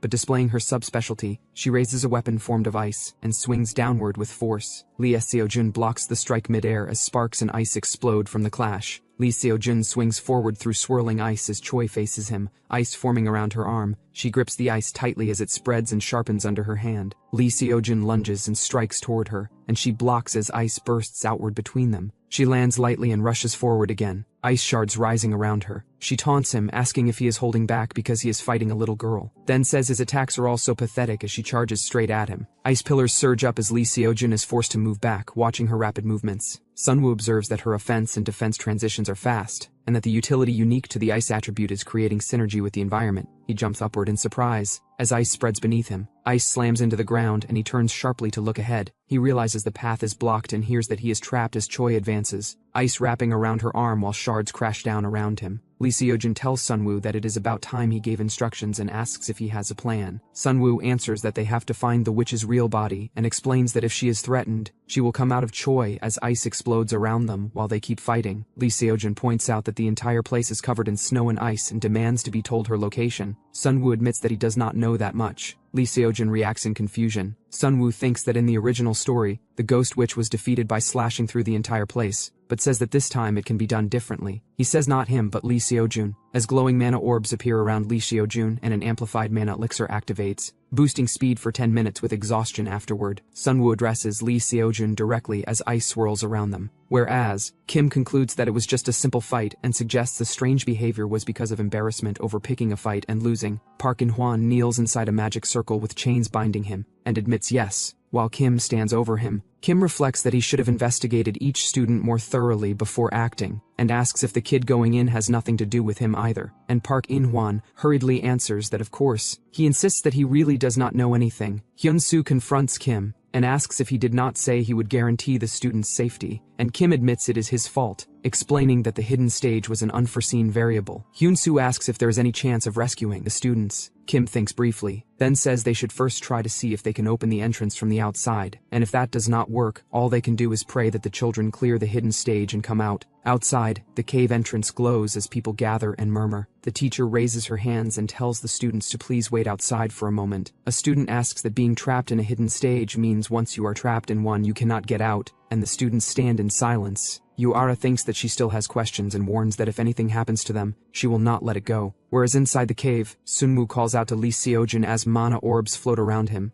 and Seojin questions what he means by saying he can do it. Sunwoo answers that he means exactly what he said and tells Lee Seojin that in here he can release his power as much as he wants. The Ghost Witch notices that the mana flow from one of them has changed. She grips her frozen weapon and asks what he is trying to pull. Sunwoo turns sharply and warns Lee Seojin to watch behind him as mana surges around them. A violent burst of energy erupts, and Sunwoo shouts Lee Seojin's name while telling him that he does not need to hide his power, not even from him, and says that it is okay to reveal his true strength. Lee Seojin thinks that the only time he has ever swung his sword with all his might was during the demon attack, and admits that he even held back during the midterms, because if he goes too far ahead, someone could get hurt. Lee Seojin notices that Sunwoo picked up on the subtle difference in mana flow. He calls Sunwoo's name as he leaps into the air surrounded by mana orbs, and says that they should both go all out. The Ghost Witch reacts in shock, repeating the words, then laughs and tells them to go ahead and try, calling them little human brats. As the ice and mana collide, Lee Seojin responds that since he is putting so much faith in him, he guesses he will have to live up to it. The Ghost Witch senses the amount of light attribute mana being used and widens her eyes. Sunwoo shouts for Lee Seojin to destroy the entire dungeon. The Ghost Witch realizes that her main body is in danger. As her form twists and convulses, a massive pillar of light crashes down through the dungeon, shattering the ground and ice. Sunwoo says you have finally came out of the body. The Ghost Witch screams that she will not let them have their way, as energy gathers violently in her hands. Sunwoo declares that there is no reason to keep her alive, as blue mana wraps around his body and his breath grows heavy. A blinding slash tears through the Ghost Witch's form, sending her body flying as light and ice explode outward. Sunwoo states that this is Lee Seojin's attack as golden light continues to surge. Multiple magic circles activate outside the dungeon as the structure begins to destabilize. Yoon-soo asks about the progress, while watching the portal covered in dense magical patterns. Kim Yoon-jin reports that only 2% of the entire portal has been analyzed so far, and says not even a mosquito could get through. She adds that this is the best they can do, no matter what kind of support mage they call. Kim looks at his phone and thinks that, since it has come to this, he has to take responsibility himself, even if the team leader reprimands him. On the call, someone asks to speak and Kim says Lee Seojin is in a hidden stage of a B-rank dungeon, and admits it was due to his negligence, but the other side says it is fine and that Lee Seojin will come out on his own if they wait. The others react in confusion and ask what it means that he will come out on his own. A pillar of golden light erupts into the sky as people outside stare in shock. Someone asks what in the world is going on and whether a boss monster appeared. Yuara denies it and says that the light attribute mana is unmistakable. She identifies it as Lee Seojin. Inside the dungeon, Lee Seojin looks at his sword and realizes that this is what happens when the weapon cannot handle his mana. The broken sword falls away as a massive blade descends and embeds itself into the ground. Sunwoo stares at it and trails off, recognizing the sword. The status window appears, identifying it as the Blue Moon Sword, an S-rank sword infused with mysterious moonlight power, detailing its persistent effects, enhancement, regeneration limits, and durability. Sunwoo tells Lee Seojin to draw it, saying it belongs to him, adding that he contributed the most in defeating the Ghost Witch and needed a sword anyway. Lee Seojin asks about Sunwoo's share, and Sunwoo answers that he can take everything else. Laughing, he tells Lee Seojin to go collect the loot while he keeps watch. Lee Seojin grips the hilt of the sword as it responds to his hand. As he looks at its glow, he thinks that it is definitely S-rank, and remarks that it is surprising Sunwoo would give up a weapon like this so easily, then acknowledges that Sunwoo truly is something else. The system window appears, stating that the hidden stage has been cleared in cooperation with a main character, that the involvement rate increases by 0.8, that Lee Seojin's interest increases by 1% to level 2,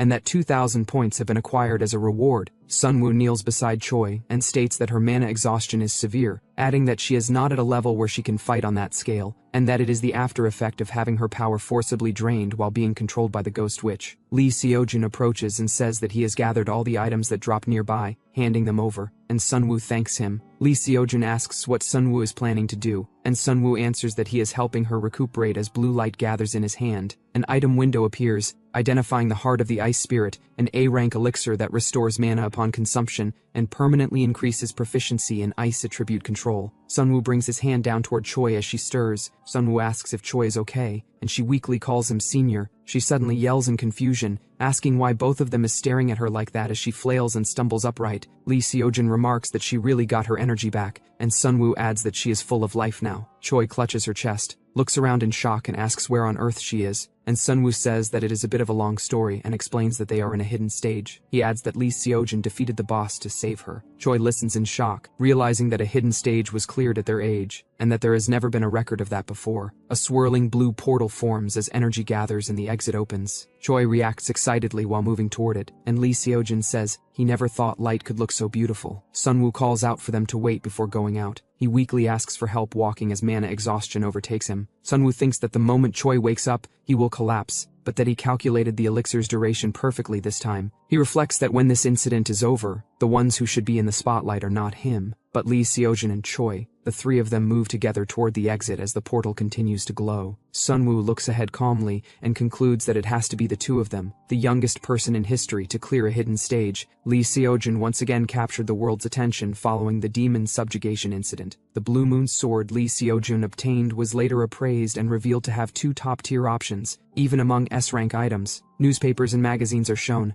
with the international mage journal Oracle publishing an article on Lee Seojin's genius-level feats, and the world beginning to take notice of him. After interrogation, Park In-hwan is cleared of suspicion of being an accomplice to the demons. However, during the investigation into his attack on Sunwoo and Choi, his history of bullying other students with his group is revealed, while he is punished severely through disciplinary action. Sunwoo thinks that from now on, that bastard will no longer get in his way, and that although there were some twists and turns, things are ultimately following the original story well. The special class activities carried out by the Special Task Force will be kept secret, and that Choi will use this as a chance to form a bond with Lee Seojin. Sunwoo recalls Choi rushes toward him in distress, asking if he is okay and whether he is hurt anywhere, while Sunwoo reacts quietly as she fusses over him. He thinks that now the next thing he has to do is something else as Choi approaches him and asks what he is up to. Sunwoo reacts in surprise and asks what is going on. Choi smiles and explains that she heard an interesting story from Lee Seojin, so she came to thank Sunwoo. Choi tells him that Lee Seojin said Sunwoo was the one who suggested going to save her and how fiercely he fought in the hidden stage. Sunwoo hurriedly denies it and insists that it is not right, saying Lee Seojin was the one who saved her. He thinks that if Lee Seojin is being given the credit, he should just take it, admitting to himself that he is bad at lying. Sunwoo points emphatically, and adds that Lee Seojin was also the one who defeated the Ghost Witch. Choi looks pleased and hums softly. She meets Sunwoo's gaze in silence for a moment. Choi turns away and says that if he says so, then she will see him at the next special class. Sunwoo watches her leave as a system window appears, stating that Choi's interest in him has increased by 1 to level 2, and that 2,000 points have been acquired as a reward. Sunwoo mutters in frustration that things are getting complicated. He thinks that since it has come to this, he will just have to do a better job during the next incident. Whereas the scene shifts in the school gym as students train with weights and machines, Sunwoo watches calmly, his expression relaxed as he observes the atmosphere. He thinks that because he was standing right next to Lee Seojin when they came out of the hidden stage, he earned a lot of points. He adds that this time he used those points to buy a new trait called Secret of Evolution and Adaptation. The system window appears, describing the trait as one that allows evolution and adaptation when specific conditions are met, granting adaptive traits with reduced effects, and listing its price. While enduring cold environments grants cold resistance and staying in dark places improves night vision. Sunwoo notes that there is no explosive change, but since it raises various basic stats,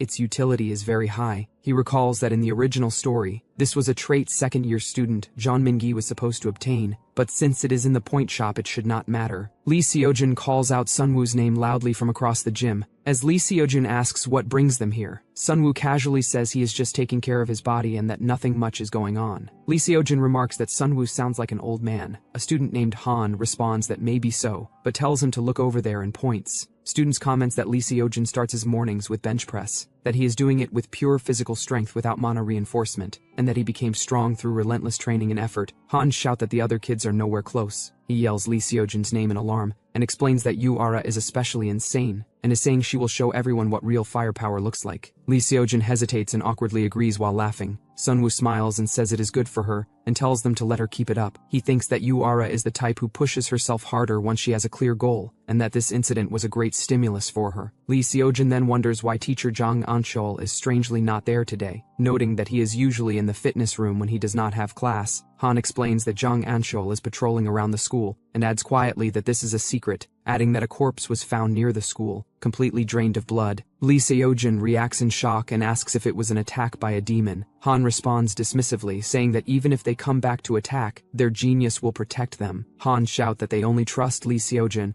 and Lee Seojin tell others to get lost as they crowd around him. Sunwoo looks on seriously and thinks that demons could raid the school again at any moment because there is already an insider inside. He clarifies to himself that more precisely, what infiltrated the school is not the school itself. A senior student stretches after training as people stare, and Sunwoo thinks that it is a human traitor, a demon in human form. The senior addresses Lee Seojin casually, remarking that he sure sweats a lot. She is identified as Park Min-ye, a third-year ranked 4th. She steps closer and hands Lee Seojin a towel. Sunwoo pauses silently, watching her reaction. Han compliments Park Min-ye, saying she looks beautiful today, and she smiles and thanks him. Lee Seojin responds politely, thanking Park Min-ye as well. She tells him that she is always cheering for him and encourages him to keep going. She calls Lee Seojin's name as her eyes narrow slightly. She recalls a memory as night falls on the school grounds, where Park Min-ye sits alone on a bench. A person begs for help as she drinks his blood. The body is thrown aside near the bench, as Park Min-ye watches calmly. Well, it's clear that she is not a third-year, 4th place Park Min-ye, rather a B-rank demon named Zhang Ye, and the only daughter of the demon Zhang Han. Dark energy surges as the person collapses to the ground in front of someone. She remarks that she did not expect him to come in person and asks if he plans to attack the school again. A man surrounded by dark energy appears and is addressed as Lord Shinhei. He replies that he only came to see how things are going. Junhei stands over the body lying face down on the ground, stepping near his head, and states that since Jang Han is dead and she was left alone, he has to take good care of her. She adds that she had planned to play with him a bit longer, but then Chonhei remarks that if word gets out, the tale gets caught, before casually asking how school life has been these days. Park Min-ye listens silently, her expression tightening as she repeats the word school in a low voice. She reflects that with her current identity, she cannot even get close to Jong Hyunsu, and that Lord Haryong told her not to take revenge on Kim Jin's Sunwoo. She continues that every day she has to look at the faces of the kids who reported her father. Park Min-ye asks what he thinks school feels like for someone like her, addressing him as Lord Shinhei. He responds that among those kids, Lee Seojin has been a hot topic lately, and explains that during the school attack, Lee Seojin was already one of the top candidates suspected of being the child of prophecy. As Park Min-ye reacts in shock, he continues that from the moment the demonic barrier disappeared during the school attack, and that man appeared right after, he found it suspicious. He concludes that after her report, he became certain, recalling the overwhelming demonic power that erupted at the time. Chonhei declares that the overwhelming demonic power is the power of demon destruction, and concludes that the child of prophecy is definitely Lee Seojun. Park Min-ye clenches her fist and asks if that means she can kill him with her own hands. Chonhei questions whether she truly thinks she can, reminding her that she has seen his power firsthand. She states that he does not understand, as scenes of students fleeing, a corpse lying on the ground, and her standing among them surface. She explains the pain and thirst of having the fruit of revenge right beside her, while being unable to take a single bite. For her own revenge and for the sake of the clan, she declares that she will definitely kill Lee Seojin. Chunhei responds that this is exactly the mindset he wanted from Zhang Ye, who is known as Park Min-ye in the academy. Suddenly she senses something strange and notes that there is no presence at all. A man remarks that, as Chonhei recommended, she has built strong resolve at such a young age. Chonhei greets the man named Lord Song Jin, saying he never dreamed he would come in person. Song Jin states that if someone is to become his subordinate, he needs to see their face himself. He adds that although her power is still weak, her resolve is strong, and he accepts Zhang Ye as one of his subordinates. He orders her to join the raid on the Child of Prophecy as commanded by the king,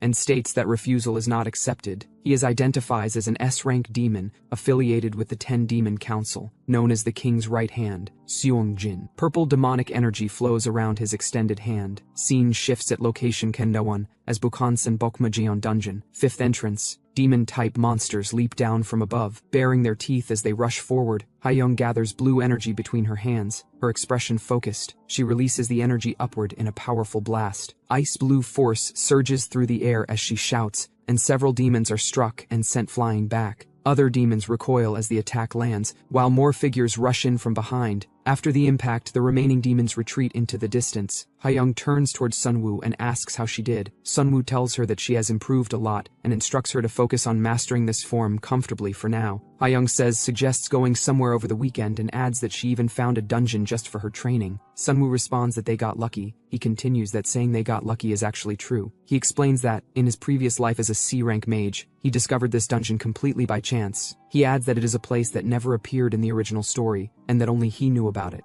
Sunwoo walks forward, stepping past fallen demon remains. He thinks that this area is swarming with demon-type monsters, and that it is the perfect environment to grow Hayoung's willpower. Sunwoo crouches slightly, and asks what she was thinking when she manifested that power just now. Hayoung recalls that it felt similar to when she fought Ara. She pauses and explains that at the time, she thought about wanting to protect the people beside her. Sunwoo thinks that the most important thing when handling the power of destruction is willpower, manifested through a special purpose and unwavering determination. The focal point of Yoon Ha-young's willpower is revealed. Hayoung continues that just now she also thought that she wanted to work hard like Sunwoo and enter the special class as well. She clenches her fists excitedly. Sunwoo thinks that any road works as long as it leads to Seoul. He tells her that if they keep training together every weekend like this, she will definitely make it into the special class and asks if she can do it. She thinks that the two of them go to a dungeon every weekend, and this really feels like a date. She blushes slightly and agrees. Sunwoo thinks that after the midterms, second place is secured. At this growth rate, Yoon Ha-young should join around the first semester of her third year, just like in the original. System message appears stating that evolution and adaptation is activated and that Sunwoo's eyes adapt to the darkness. Sunwoo narrows his eyes slightly. He then thinks that now the only thing left is the problem of Jang Han's daughter, Jang Yi, currently known as Park Min-ye in the academy. He thinks that in the original story, Jang Yi approached Lee Seojin for revenge against her father, and she continuously plotted schemes as a villain. Sunwoo thinks that the ones who killed her father were Kim Jinwoo and Jung Hyun-soo. He questions why she approached Lee Seojin first. Something feels off. He focuses and thinks that before she can cause any more damage, he needs to make the first move. Park Min-ye steps forward and asks if he is Sunwoo. She thinks if Sunwoo is the one who was recently rescued by Lee Seojun during the hidden stage. She continues, saying she heard that he had something to say to her. Behind her back, purple demonic energy gathers in her hand. Sunwoo wonders if he has already been discovered. Sunwoo answers that it is something really important, and thinks that dealing with this obstacle requires this approach. She reacts with surprise. He says that this might be sudden, but he will say it anyway. He takes out a book and holds it forward toward Park Min-ye. He declares that he wants to keep in touch with her personally. Our bro is literally now using confession attack. Sunwoo lowers his gaze slightly and thinks that he first needs to create a situation where it will be just the two of them. A system message appears stating that the character Jang Ye, currently known as Park Min-ye in the academy, feels repulsed by him, that he has gained 500 points as a reward, that the first rejection achievement has been unlocked, and that he has gained an additional 1,000 points as a reward. Sunwoo reacts with a brief pause. Park Min-ye's expression darkens as she looks down at him. Sunwoo looks up and thinks that he got dumped. Park Min-ye apologizes to Sunwoo and explains that he is not her type, and that a personal relationship would be too much for her. He adds that it would be best if they stayed on good terms as senior and junior, the two separate in the corridor. Leaving distance between them, Park Min-ye thinks that she would never date a mere human and considers killing him. Sunwoo touches his face and reflects that although he is human, his appearance should not be enough to make someone feel repulsed. A system message appears stating that the character Shin Youngjun pities him,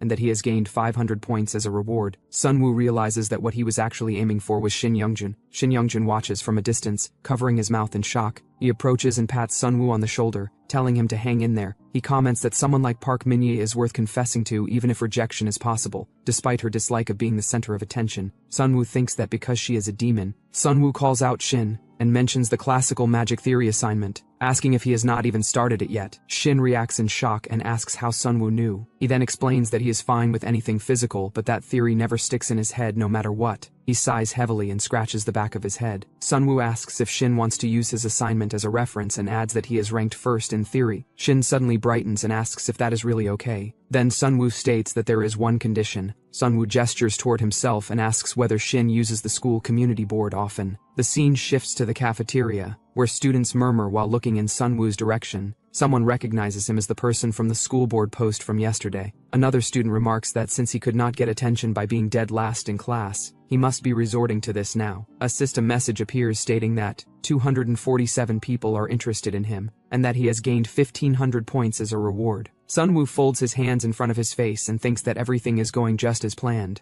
A post is shown on the community board warning others not to touch senior Park Min-ye and declaring that she has been claimed by Sunwoo. Another view shows the same post repeated across the board. Hyun-soo, an instructor, looks at the post on a phone and laugh, commenting on how kids confess these days. At a desk, Park Min-ye pauses while holding her hand near her chest, whereas Hayoung clicks her tongue and asks if Sunwoo is into older girls. She states that Logically, there is no way he posted it himself. She concludes that someone must be playing a malicious prank. Hayoung asks if she thinks so too and wonders if Sunwoo will be okay. Sunwoo sits at the table, sweat visible at his temple. He thinks that he was not the one who did it this time. He looks ahead and thinks that someone else did it for him. Shin mutters that he did his best to post on the board as requested, but questions whether it backfired. Sunwoo immediately agrees that it completely backfired. He reflects that the result was not what he wanted, but thanks to it, his message was delivered loudly and clearly. He thinks that involving Shin caused the information to spread through the entire school instantly. He thanks Shin for the help. Shin responds that he will support him until the very end. Later, Sunwoo sits alone at the table as others watch from a distance. He notices someone approaching. He questions who would confess like that in the first place, then thinks that he simply needed a situation like this. Sunwoo thinks that although he avoided being dead last in class, people still see him as an attention seeker. He imagines her standing above him while others watch. He thinks that as long as she is associated with someone like him, it will be harder for Jang Ye, or say Park Min-ye, to hunt people, or harm Lee Seojin freely. Sunwoo smiles, and thinks that since he has no reputation left to lose, this does not hurt him at all. He smiles wider, confident. Several students react loudly, saying he winked and calling it gross, while Sunwoo sits alone with his meal and thinks that the reactions are a bit much. 3 girls walk away together, saying that if someone is pretty and nice, only weird people cling to them, and that there is no need to deal with him. Park Min-ye thinks that she needs to kill Lee Seojin, but realizes that because of Kim Sunwoo, all eyes are on them, and decides that for now she has no choice but to back off. Sunwoo cheerfully waves and says goodbye to his senior. As he looks down, he thinks that if it were up to him, he would ambush and finish Lee Seojin, but instead places his hand on a book and thinks that for Lee Seojin, a much more significant event is about to occur. At the American Museum of Antiquities, an announcement says it is closing time and asks visitors to make sure they have all their belongings. Staff members begin their night patrol and respond that they understand. A man approaches a sealed display as it opens, revealing an object labeled the Soul Vessel, described as a sacred relic with the power to seal souls. 13 years ago, the world was suffering under the threat of Jin, the worst multinational terrorist group in history, but Kim Jin-cheol, chairman of the Mage Association, repelled them after a fierce battle and killed their leader, Jin Cheon-woo. Among the spoils was the Soul Vessel, which was later presented as a gift to the American Museum of Antiquities. Inside the museum, the man notes that the Soul Vessel has no issues, and calls it a sacred relic, and the most important exhibit in the museum. A woman appears behind him and says he must have missed the announcement and points out the exit, while remarking that it is rare to see a sacred relic imbued with such mystery from this close. She adds that it is too beautiful to be locked away like this, and says that is why it must be kept by those who are qualified, explaining that 13 years ago, one person was qualified to hold all its mysteries until Kim Jin-cheol reached him, and the man says that the association stepped in to prevent it from being used by terrorists, insisting that such power must be used for the public good. The woman says he is wrong and states that great power should be used for a greater purpose. The woman states that great power should be used for a greater purpose and adds that while the Mage Association claims responsibility,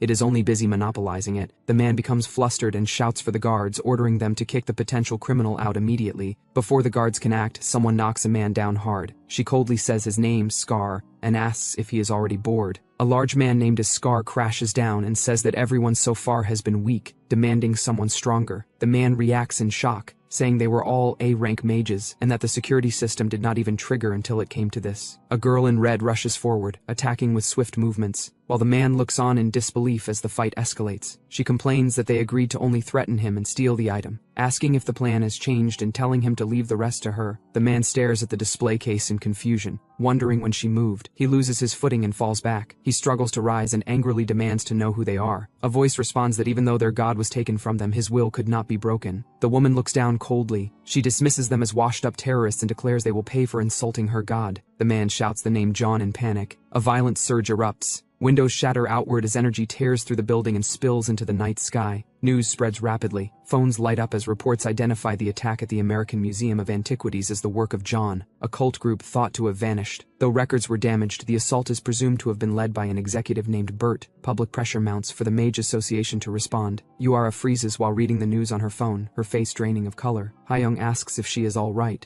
Yura says it is nothing, only nausea, and excuses herself from the table. Sunwoo's gaze hardens as he thinks that it will begin soon. He recognizes what this means. The first battle is about to begin. Yura clenches her fists and focuses, as Sunwoo thinks that this involves the main villain group, John. whereas someone sees a news article fills the screen, reporting that John has resumed activity and calling it the return of a nightmare from 13 years ago. A man named John Jin asks if this is satisfactory. The blonde woman named as John Burt lounging on a sofa checks her phone and replies that it is. She adds that the picture turned out well. Jin comments that he barely had time to cover his face and questions why they went through the trouble of disabling the security system if this was all they planned to do. The woman in red named as June Natasha, lying across the sofa, says that a clueless curator insulted him, so she let the man atone with his life. A muscular man named as Scar tightens his fist and complains that it ended far too quietly, saying that in the old days, they would have leveled the entire block before leaving. Jin tells Scar that times have changed and that the move was too rash. Natasha snaps back, asking if he does not know that the Special Task Force and the Blade of Dawn are still hunting them. Scar scoffs, saying he will take them on any time, and tells her to stop calling him an idiot. Bert suggests finding somewhere quiet for a while. She admits that, as Jin said, she was a bit too hasty this time, and proposes heading to Korea for a break. Scar reacts with interest, saying Korea is a place full of strong people to fight, and mentions visiting the Soul Magic Arena for old times' sake. Silence follows. Jin says that sounds fine, but adds that he wants to avoid running into Kim Jin Cheol. Bert replies that the darkest place is under the lantern and that no one would expect them to walk straight into their backyard. She adds that she has something to check there anyway. Jin asks if she is going to see him, and reminds her that she knows what that child means to them. Natasha comments that the child has been getting caught up in all kinds of incidents lately, and questions what Baek Yoon Seong is doing with his surveillance. Scar declares that crisis is what builds a man. Bert concludes that it is settled, and orders Jin to prepare fake IDs and passports, then to contact Baekon Sung and tell him they are coming soon. A nighttime exterior of restaurant Kantia is shown. Sunwoo walks inside and get up off Kim Jinwoo. He thinks it has been a while since he came out as Kim Jinwoo. He thinks it should be safe to start moving now. He thinks that after laying low for a long time, Ha Ryung's interest should have faded. Sunwoo is guided down a hallway. He thinks that before running into John he needs to raise his specs. Inside a private room, Han Seo-yeon sits at a table. She reacts when Sunwoo arrives and says he is here. They face each other across the table. Sunwoo, currently in Kim Jinwoo's getup, says she could have sent someone to pick the item up. She replies that it has been a while and she wanted to see him in person. Han Seo-yeon presents a bag and says it contains the requested items. She specifies sacred herb potions and high durability combat boots. Sunwoo opens the bag and examines the contents. A system display shows the combat boots' specifications and effects. Sunwoo reacts, noting the dual options, and that the price must be much higher than items of the same rank. Han Seo-yeon says she could not choose something ordinary since it is a gift from her. Food is served on the table. Sunwoo thinks Kantia is the restaurant where Lee Seo-jun almost fainted after taking just one bite in the original story. It is said that normal people struggle just to get a reservation. Sunwoo wonders if it really lives up to the hype and decides to see for himself. He takes his first bite. As the golden pastry on the outside shatters, the subtle mushroom aroma of the duxelle sauce flows out along with the juices. The Hanwoo roast beef inside reacts with the red wine sauce, creating an explosion of flavor. Sunwoo reacts, saying it is delicious. Han Seo-yeon watches his reaction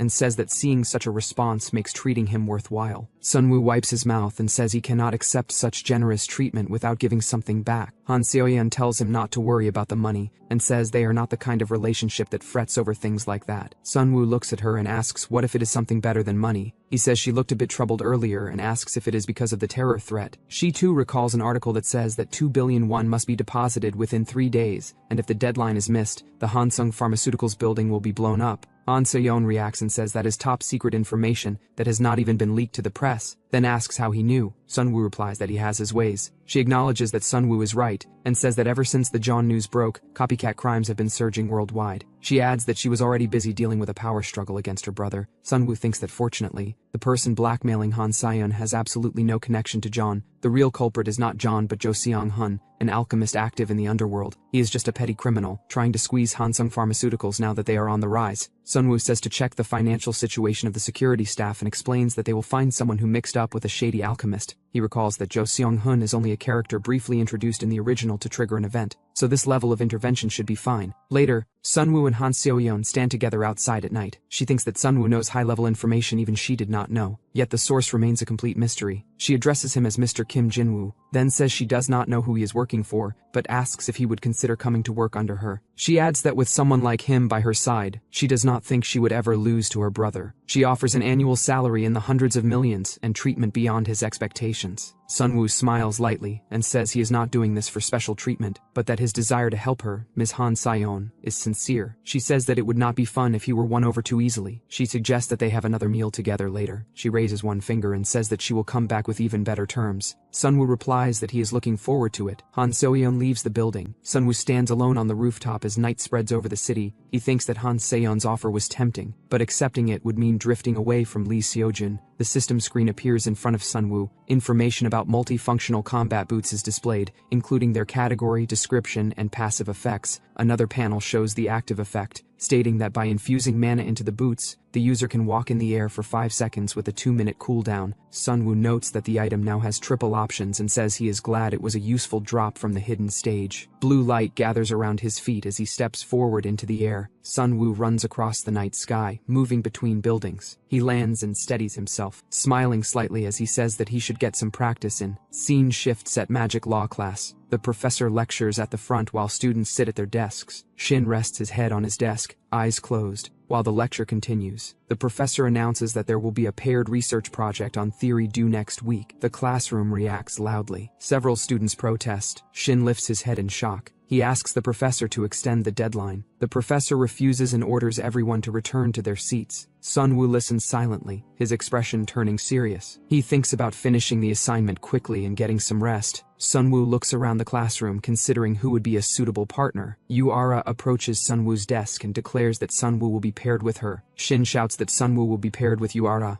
Yuara stands confidently, looking down at Sunwoo. She questions whether he has a problem with it. Sunwoo stiffens, startled by the sudden attention. He wonders why she is talking to him all of a sudden. After a while, Yuara walks ahead and tells Sunwoo to find her at the training grounds after school. Sunwoo watches her leave. He thinks that this works out, since he needed to check on Yuara anyway. He then doubts that thought. Later, the two stand beneath an archway. Sunwoo asks what she is talking about and says he is not hiding anything. Yuara tells him it is useless to play dumb. She states that she knows his true identity. Sunwoo freezes in shock. He wonders what is happening. Yuara tells Sunwoo that there is no point in pretending to be ignorant, and that she knows his true identity. Sunwoo reacts with surprise and questions what identity she is talking about. Sunwoo thinks about multiple options related to his identity, including what happened on the hidden stage, the truth behind the demon attack incident, a possessed person, a regression, Kim Jinwoo, and the event that will happen next. Sunwoo is confused about which one she means. Yuara explains that since the first day of school, Sunwoo has talked about personal matters, as if he already knew them, and that he mentioned things he could not have known without investigating, which made her feel something was off. She steps closer to Sunwoo and tells him that he is just like her. Yuara says that Sunwoo is a victim who was caught up in John's terror attacks. 13 years ago, John hunted down prestigious mage families and minority tribes in search of the power of mystery. Yuara's family, one of the 5 great magic families, was also targeted, and that the hands of John and their family treasures were plundered. Yuara decided to become strong in order to take revenge on John directly, and to become strong enough to kill them. So she has pushed herself relentlessly for 13 years. Sunwoo looks shaken and questions why she thinks he is a victim of John. Sunwoo asks Yuara what made her think that. Yuara says she had a hunch during midterms, and that the incident the day before confirmed it. She says that when everyone else was shocked by the news, Sunwoo was the only one who remained calm, as if he had been waiting for it to happen. She adds that she knows that feeling. She says that at first a person is startled, but on the other hand feels relieved. She says that finally, the chance to take revenge on them personally has arrived. Sunwoo tells Yuara not to do anything rash, and explains that John is a terrorist group composed entirely of S-rank mages. He says that at their current level, they cannot possibly stand against them. Yuara interrupts and tells him not to say we, and says that there are tens of thousands of victims of John across the world. She says that Sunwoo also must have lost something precious to them, but that there is no one who can understand the pain she has endured for the past 13 years. Sunwoo calls Yuara's name and reaches out to her. She pulls her arm away from Sunwoo. Sunwoo thinks that things have become complicated, while Yuara remains silent. The system informs that the character Yuara feels pity for Sunwoo. The system reports that Sunwoo has gained 1,000 points as a reward. Yuara looks at his arm and says that she can tell the difference between a wound made by a blade and any other type of wound. She apologizes for bringing up painful memories. She says that it is not much of an apology, but tells him to do the assignment for them, and says they will meet again tomorrow. Sunwoo stands in place in silence as she walks away. Sunwoo calls out for her to forget the assignment and instead let him help her with her revenge. Sunwoo asks if she remembers the first day of school, and says honestly that he thinks she is better than the other two. He says that when he said that before, he was not just being nice, and that if it is him, he can definitely help her become stronger than she is now. He mentions Yoon Hayoung. She remains silent. Yuara throws a medicine at him and tells him to make sure to take care of the wound so it does not scar. Yuara says that if she does not finish this with her own hands, it will be meaningless.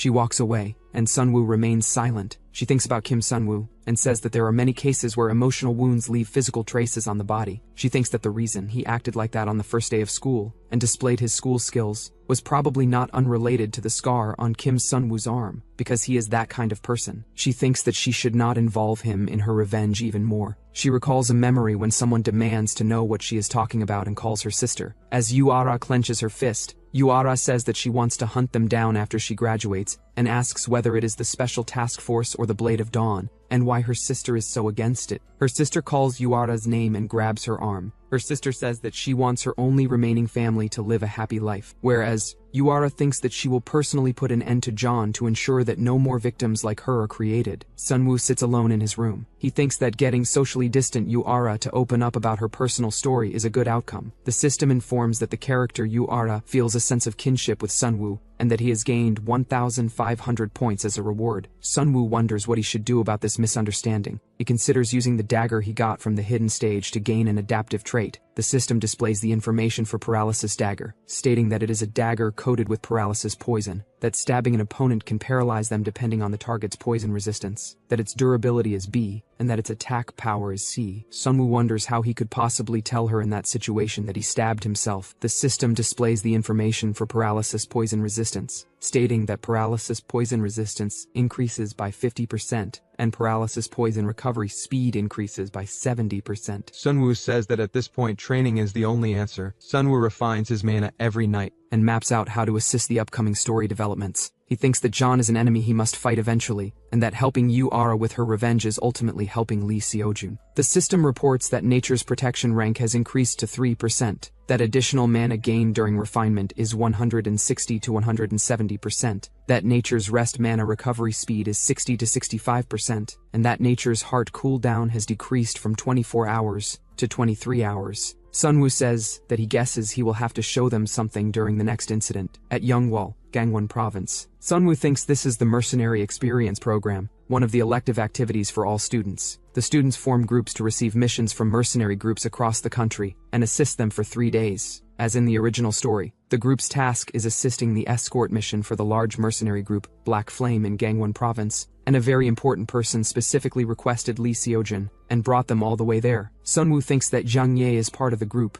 Jang Ye, who is known as Park Minye in Academy, looks annoyed and complains again about what is happening. Sunwoo thinks that she probably will not attack Lee Seojun in the middle of all the veteran mercenaries and that she did not cause an incident at this point in the original. Sunwoo decides to keep a close eye on her, so that she does not get near Lee Seojun. He offers Park Minye something to drink. She declines the offer and thanks him for it. Sunwoo offers her a towel to wipe her sweat and tells her to give it to the juniors following them. Sunwoo laughs lightly, as Park Minye thinks how annoying he is AMD that she will kill Kim Sunwoo one day for sure. Lee Seojun laughs and says that they have never seen Sunwoo so passionate before. Yuara pants from exhaustion and tells him not to talk to her. She thinks that Sunwoo is a manifestation type, and wonders why he has such good stamina. Shin thinks that perhaps his efforts to bring those two together have finally borne fruit. Yuara immediately denies it, and Lee Seojun says he does not think that is the case either. Jong Ha-jun, an A-rank mage and the leader of the Black Flame mercenary team, calls for everyone's attention. Jong Ha-jun announces that they have arrived at the mission location. A guard states that allies are confirmed and entry is permitted. Lee Seojun remarks that there is a mansion like this in the middle of the mountains. Ha-jun says that this is where they will perform their mission, and notes that even a famous genius has not seen a place like this before. Ha-jun explains that the difficulty is D rank, and that the client is a famous artist. He says that several items from her collection have recently been stolen from the mansion. So starting today, they will assist the Black Flame mercenaries for 3 days and guard the mansion from petty thieves. Ha-jun asks whether they are listening. Sunwoo comments on the paintings, saying that while using intense colors, they harmonize so the background does not overshadow the subject, and that this reflects the artist's unique worldview. Yuara asks Sunwoo how he knows so much about that. Sunwoo says that he just happens to know a lot of things and thinks that of course he has to know. A woman appears and says that she is simply grateful that they view the paintings so favorably. She introduces herself as Charlotte. Sunwoo thinks she is the client of this mission, who specifically requested Lee Seojun. Charlotte says that the students of the Magic Academy will be under her care for the next 3 days. Charlotte calls out Lee Seojun by name, whereas Sunwoo thinks that she is the villain of this current incident named as Bert. Scene shifts inside a hotel. Jin asks if he is claiming he did nothing wrong, while Scar remarks that meat is meant to be torn off the bone as he bites into it. John Baek-eun Sung insists that he had been truly faithful to his job. He explains that as the surveillance officer, he never took his eyes off Lee Seojun. In the past, crowds are shown cheering for Lee Seojun and holding signs calling him theirs and their king. He continues that he investigated Lee Seojun's grades, friendships, and health status, and adds that he did not miss a single regular report. Natasha then questions why Lee Seojun ended up caught in so many incidents. Scar responds that she has to watch him fight to understand how he is growing, and tells the others to stop talking and just eat. She snaps that the one saying is the only one eating everything. Jeon Baek-eun-song states that if Lee Seojun had been in real danger, he would have stepped in. Jin says that Baek-eun-song is not that oblivious. Around the table, they continue eating. Natasha asks if he even knows how to use a fork, and Scar shouts that he washed his hands. Jin tells the two of them to shut up and eat as Scar keeps chewing and wonders how he can eat without using his mouth. Later, Natasha confirms that it was 10 p.m. tonight and asks if they really have to go that far just to see Lee Seojun.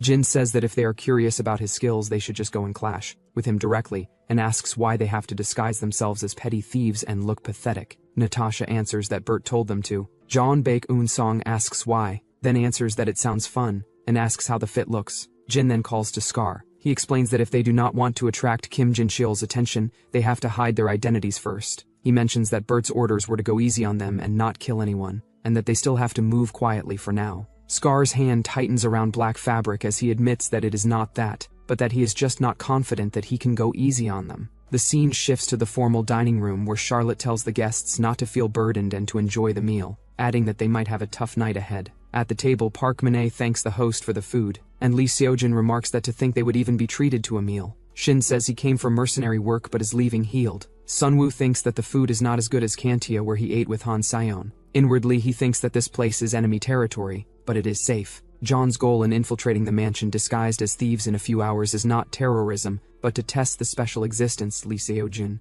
His thought follows that if someone like Jong Ye revealed her true colors that she is not Park Min-ae but a demon, then she would be eliminated immediately. Park Min-ae murmurs why he keeps looking at her with that weird smile. He too thinks that it is so he can relax. Then Bert, who is now disguised as Charlotte, mentions that the youngest A-rank mage cleared the hidden stage, and that she saw the news too. She adds that she heard that Lee Seojun saved that honest-looking friend sitting over there. Lee Seojun hesitates and confirms that it is right. Sunwoo hesitates and repeats the words honest-looking with doubt. Charlotte asks if the female student who was active with him did not come along. Lee Seojun answers that Choi So-yeon said she had family matters to attend to. One remarks that his goal was to see a celebrity rather than carry out the request itself. Charlotte tells him that his family must be happy that he has such talent. Lee Seojun responds that he wishes that were true. After a pause, he adds that he does not have a family. He says that it is not that he lost someone, but that he does not even know what kind of people they were. He continues that if his family is out there somewhere, he hopes they will be proud of him.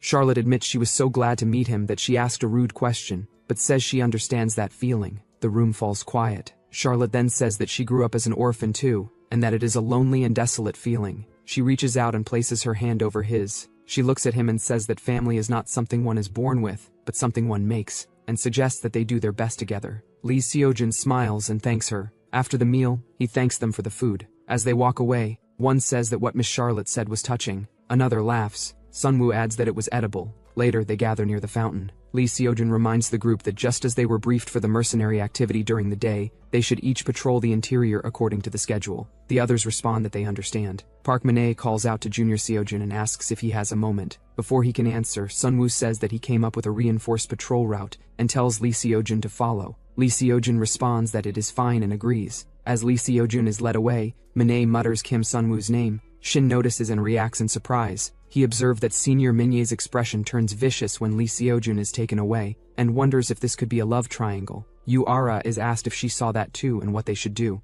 Lee Seojun's earlier words repeat in thought, that if his family is out there somewhere, he hopes they will be proud of him. Yu-ara narrows her eyes. As Yu-ara leaves, Shin runs after her and shouts that she cannot just leave. Outside at night, Sunwoo and Lee Seojun walk along the side of the mansion. Sunwoo explains that if they start from the corner of the mansion, they can plan the movement path more efficiently. Sunwoo thinks he should guide Lee Seojun in a direction where people will not get swept up even if an incident occurs, then asks if there is anything he does not understand. Lee Seojun replies that there is something about Sunwoo. Sunwoo turns and asks what he means. Lee Seojun states that for someone who supposedly lacks mana, he fired off magic in the hidden stage, as if his mana were infinite. He describes it as a style of bombarding with magic from the front, while aiming for the opponent's vital points, and says he knows only one person who fights like that. From appearance to fighting style, he says, Sunwoo is too similar to the mage Kim Jinwoo. Sunwoo becomes flustered and thinks that first Yura and now Lee Seojin are doing this to him, then asks if he thinks he is Kim Jinwoo. Lee Seojin quickly denies it himself. Sunwoo answers that mage Kim Jinwoo is a hero who cleared the hidden floor of the tower and defeated a demon all by himself, and adds that he is probably several times stronger than him. Lee Seojin responds with interest. He continues that what he is curious about is who he learned that style from, and reminds him that he told him not to hide his power, yet he hides his own. Sunwoo hesitates, thinking that he needs an excuse. Yura approaches them and states that it is not that he is hiding his power, but that he has no choice. Lee Seojin asks what brings her there. She answers that she is taking a walk because she has things to think about and asks if that is not allowed. Lee Seojin says it is not that it is not allowed, but asks what she means by saying Sunwoo has no choice. Yura explains that there are cases where magic release becomes unstable due to psychological factors, and the deviation between mana capacity and output becomes large. In other words, she says the current Sunwoo is not hiding his skills, but is in rehabilitation to regain his original abilities. They both react in shock, as Sunwoo inwardly questions if that is it. The system displays that the character Lee Seojin admires him, and that he has gained 500 points as a reward. Lee Seojin then brings up Sunwoo again, and mentions the medicine he took in the hidden stage. Sunwoo admits that they found out. He says he kept it a secret from everyone because he did not want to be pitied. Lee Seojin apologizes and promises to keep it an absolute secret from everyone else. Sunwoo says he is going inside now. He tells Lee Seojin to start patrolling from the corner of the mansion as mentioned earlier. Sunwoo runs off, telling them to work well. Lee Seojin tells him to rest up. Sunwoo walks along the mansion exterior at night and thinks that he got away with it thanks to Yura's misunderstanding. He continues inside and reflects that Bert managed to scrape together quite a collection of precious items. He explains that this mansion is one of the hideouts of the villain John, located all over the world. As Sunwoo walks down a long hallway filled with framed paintings and displayed objects, he reflects that some pieces were painted by Bert herself under the guise of Charlotte, but a significant number were looted to fund John's activities. However, the true treasure of this mansion is not art or anything like that, but the items John has stored separately in the secret room. Sunwoo stops in front of a tall grandfather clock and looks at it closely. Multiple magic effects are shown around the clock, labeled concealment, illusion, confinement, disturbance, seal, and alarm. The system displays that it is using the search function. The system then reveals a lesser mana concealment elixir, then displays its details. Lesser mana concealment elixir grade C, category item, single-use consumable. Upon consumption, it conceals mana flow of C rank or lower. Duration 10 minutes. Price 5,000,000. The elixir appears in Sunwoo's hand. He thinks that everyone is so focused on their own business that no one knows a thief has really entered the mansion. While drinking the elixir, he thinks he just needs to finish the job before the third party intrudes shortly and causes a scene. Blue energy swirls around him as he stands before the clock. The system displays that due to the effect of the lesser mana concealment elixir, mana of C rank or lower is concealed for 10 minutes. Sunwoo smirks and calls them villainous bastards. The system announces that it is activating the unique trait Outsider's Benefit. Blue energy gathers around his hands as he says he will see them get robbed blind by an honest-looking guy. He observes that the structure is set so that an alarm will sound if he deactivates it completely, and notes that one of John's arrays has been installed. He decides that if he can modify the formula enough to let one person through, it will work. Magic circles spread out in layers around him as he adjusts the formation. He leaps forward. His foot lands lightly on the floor. He looks ahead and realizes this is John's secret room. He concludes that the same kind of security magic is applied to the display cases as well. Sunwoo looks around and says now then. He stretches out his hands and asks if he should clear it out. Meanwhile, Black Flame Mercenaries Team 6 captain, an A-rank mage named as Jong Ha-jun, remarks that he heard the place gets robbed periodically, but nothing seems to be happening. A guard asks the captain whether something feels off. Jong Ha-jun asks what it is. The subordinate points out that they are in Gangwon, a monster field where high-level monsters run wild even if someone strays slightly from the path. He questions whether, no matter how expensive the artworks are, a thief would really target a place like this. Jong Ha-jun asks why he is so curious and tells him they only need to stand guard and get paid. He adds that at most, they are probably staging a robbery to claim insurance money, and instead of guessing the client's motives, they should focus on how to recruit Lee Seojin. The subordinate answers, "Yes, sir." Dark energy rises as Song Jin appears at Jong Ha-jun's shoulder and tells him he is working hard. In an instant, Song Jin moves. Jong Ha-jun and the other guard are struck down, blood scattering as they collapse to the ground. Song Jin's eyes glow faintly. From a distance, Jong Yi, currently known as Park Min-ae in the academy, calls out desperately. She states that thanks to him, she was able to follow him well. She asks Lord Song Jin to grant her the chance to end Lee Seojin's life. Song Jin refuses, stating he will not allow it until they confirm whether Lee Seojin is the child of prophecy. He instructs her to begin by guiding them to him. A sudden warning rings out for Senior Minay to watch out. Lee Seojun charges in, his blade burning with golden light, intercepting the strike aimed at Seongjin. Seongjin brings his weapon down, forcing Minay back as she cries out. Lee Seojun advances and slashes, then catches Park Minay's wrist. Minay calls Lee Seojun's name in shock. Lee Seojun tells her to run inside. He reflects that he had wondered why Senior Minay was outside, but now it appears intruders entered after killing the Black Flame mercenaries. If the thief's identity is a main, then his breathing falters, and a chill spreads through his bones. Songjin stands surrounded by dark violet energy, one hand covering part of his face as power seeps outward. Without even exchanging full blows, Lee Seojun becomes certain from the overwhelming difference he feels throughout his body. He felt a terrifying power from Songjin that is an S-rank man. A towering mass of dark violet energy rises behind Songjin, forming the shape of a monstrous face with glaring eyes and jagged teeth. Lee Seojun concludes that if he fights, he will definitely die. Seongjin acknowledges that Lee Seojun's judgment is excellent, but remarks that this likely is not the power of exorcism.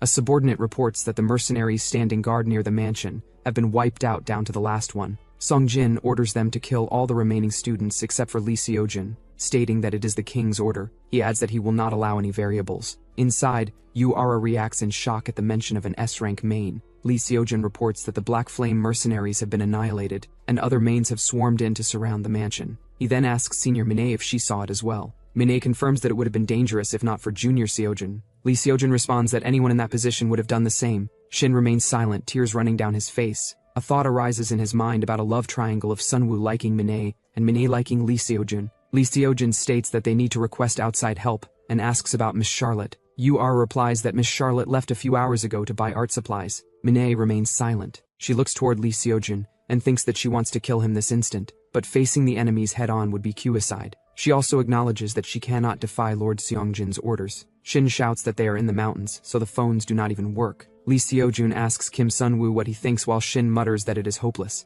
They see the bed where Sunwoo was lying. Ura pulls the blanket away and shouts at Kim Sunwoo to wake up, demanding how he can sleep in this situation. She freezes in confusion and calls his name as she sees that Sunwoo is not here. Lee Seojun declares that he will go look for him and rushes out of the room. The remaining students stand in silence. Elsewhere, Sunwoo grips a scroll tightly. He says that this is the last of it and activates the scroll. A blue magic circle forms as a system window appears. The window identifies the item as Demonic Beast. Summoning Scroll of Grade A classification. Summoning Scroll. Description: summons a powerful hell serpent that is loyal to the user. Duration: 3 minutes. Cooldown: 10 days. Durability: D. The system window shows subspace pocket capacity 29.7 kilograms per 30 kilograms. Sunwoo stands before the display case as a blue portal-like light flickers in front of it. The sound of objects being stored echoes. He states that it is a clean sweep. He looks down and notes that there was nothing as valuable as a holy relic, but he managed to take some relic-grade items. He raises his hand toward the blue light and thinks that he just needs to get back in time.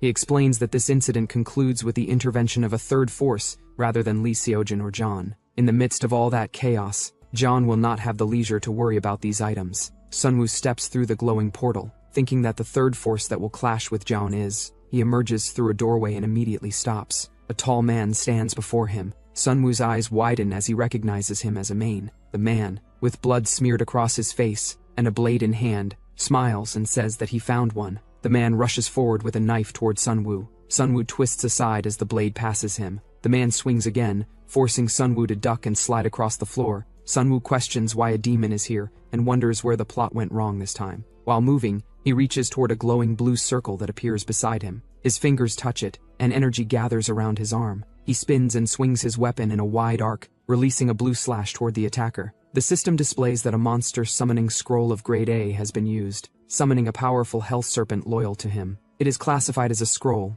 lasts 3 minutes, has a cooldown of 10 days, and durability D. He grips the glowing scroll as blue energy spreads outward. A massive serpent with glowing red eyes emerges and lunges forward. The serpent coils tightly around the attacker, wrapping his body and pinning his arms. The attacker groans and demands to know what this is. Sunwoo lets out a short laugh and explains that he brought it only to serve as a distraction but did not expect such a powerful serpent to appear. The serpent tightens its grip, squeezing harder as the attacker struggles and screams. Sunwoo walks forward calmly while the serpent continues crushing the attacker. Sunwoo holds a glowing blue sphere close to the attacker's face and tells him that from his mana, he seems to be about B rank. He adds that he will ask once more and wants a clear answer about his purpose for attacking this place. The attacker smirks and asks if Sunwoo really thinks he will tell him. He says they are all going to be killed by Lord Songjin anyway. Blood suddenly splashes across the wall. Sunwoo looks down at his hand and says he talks a lot for someone who refuses to say anything. He thinks that the fact they made it this far means the mercenaries guarding the perimeter have all been taken out. He adds that if veteran mercenaries were taken out instantly without a sound,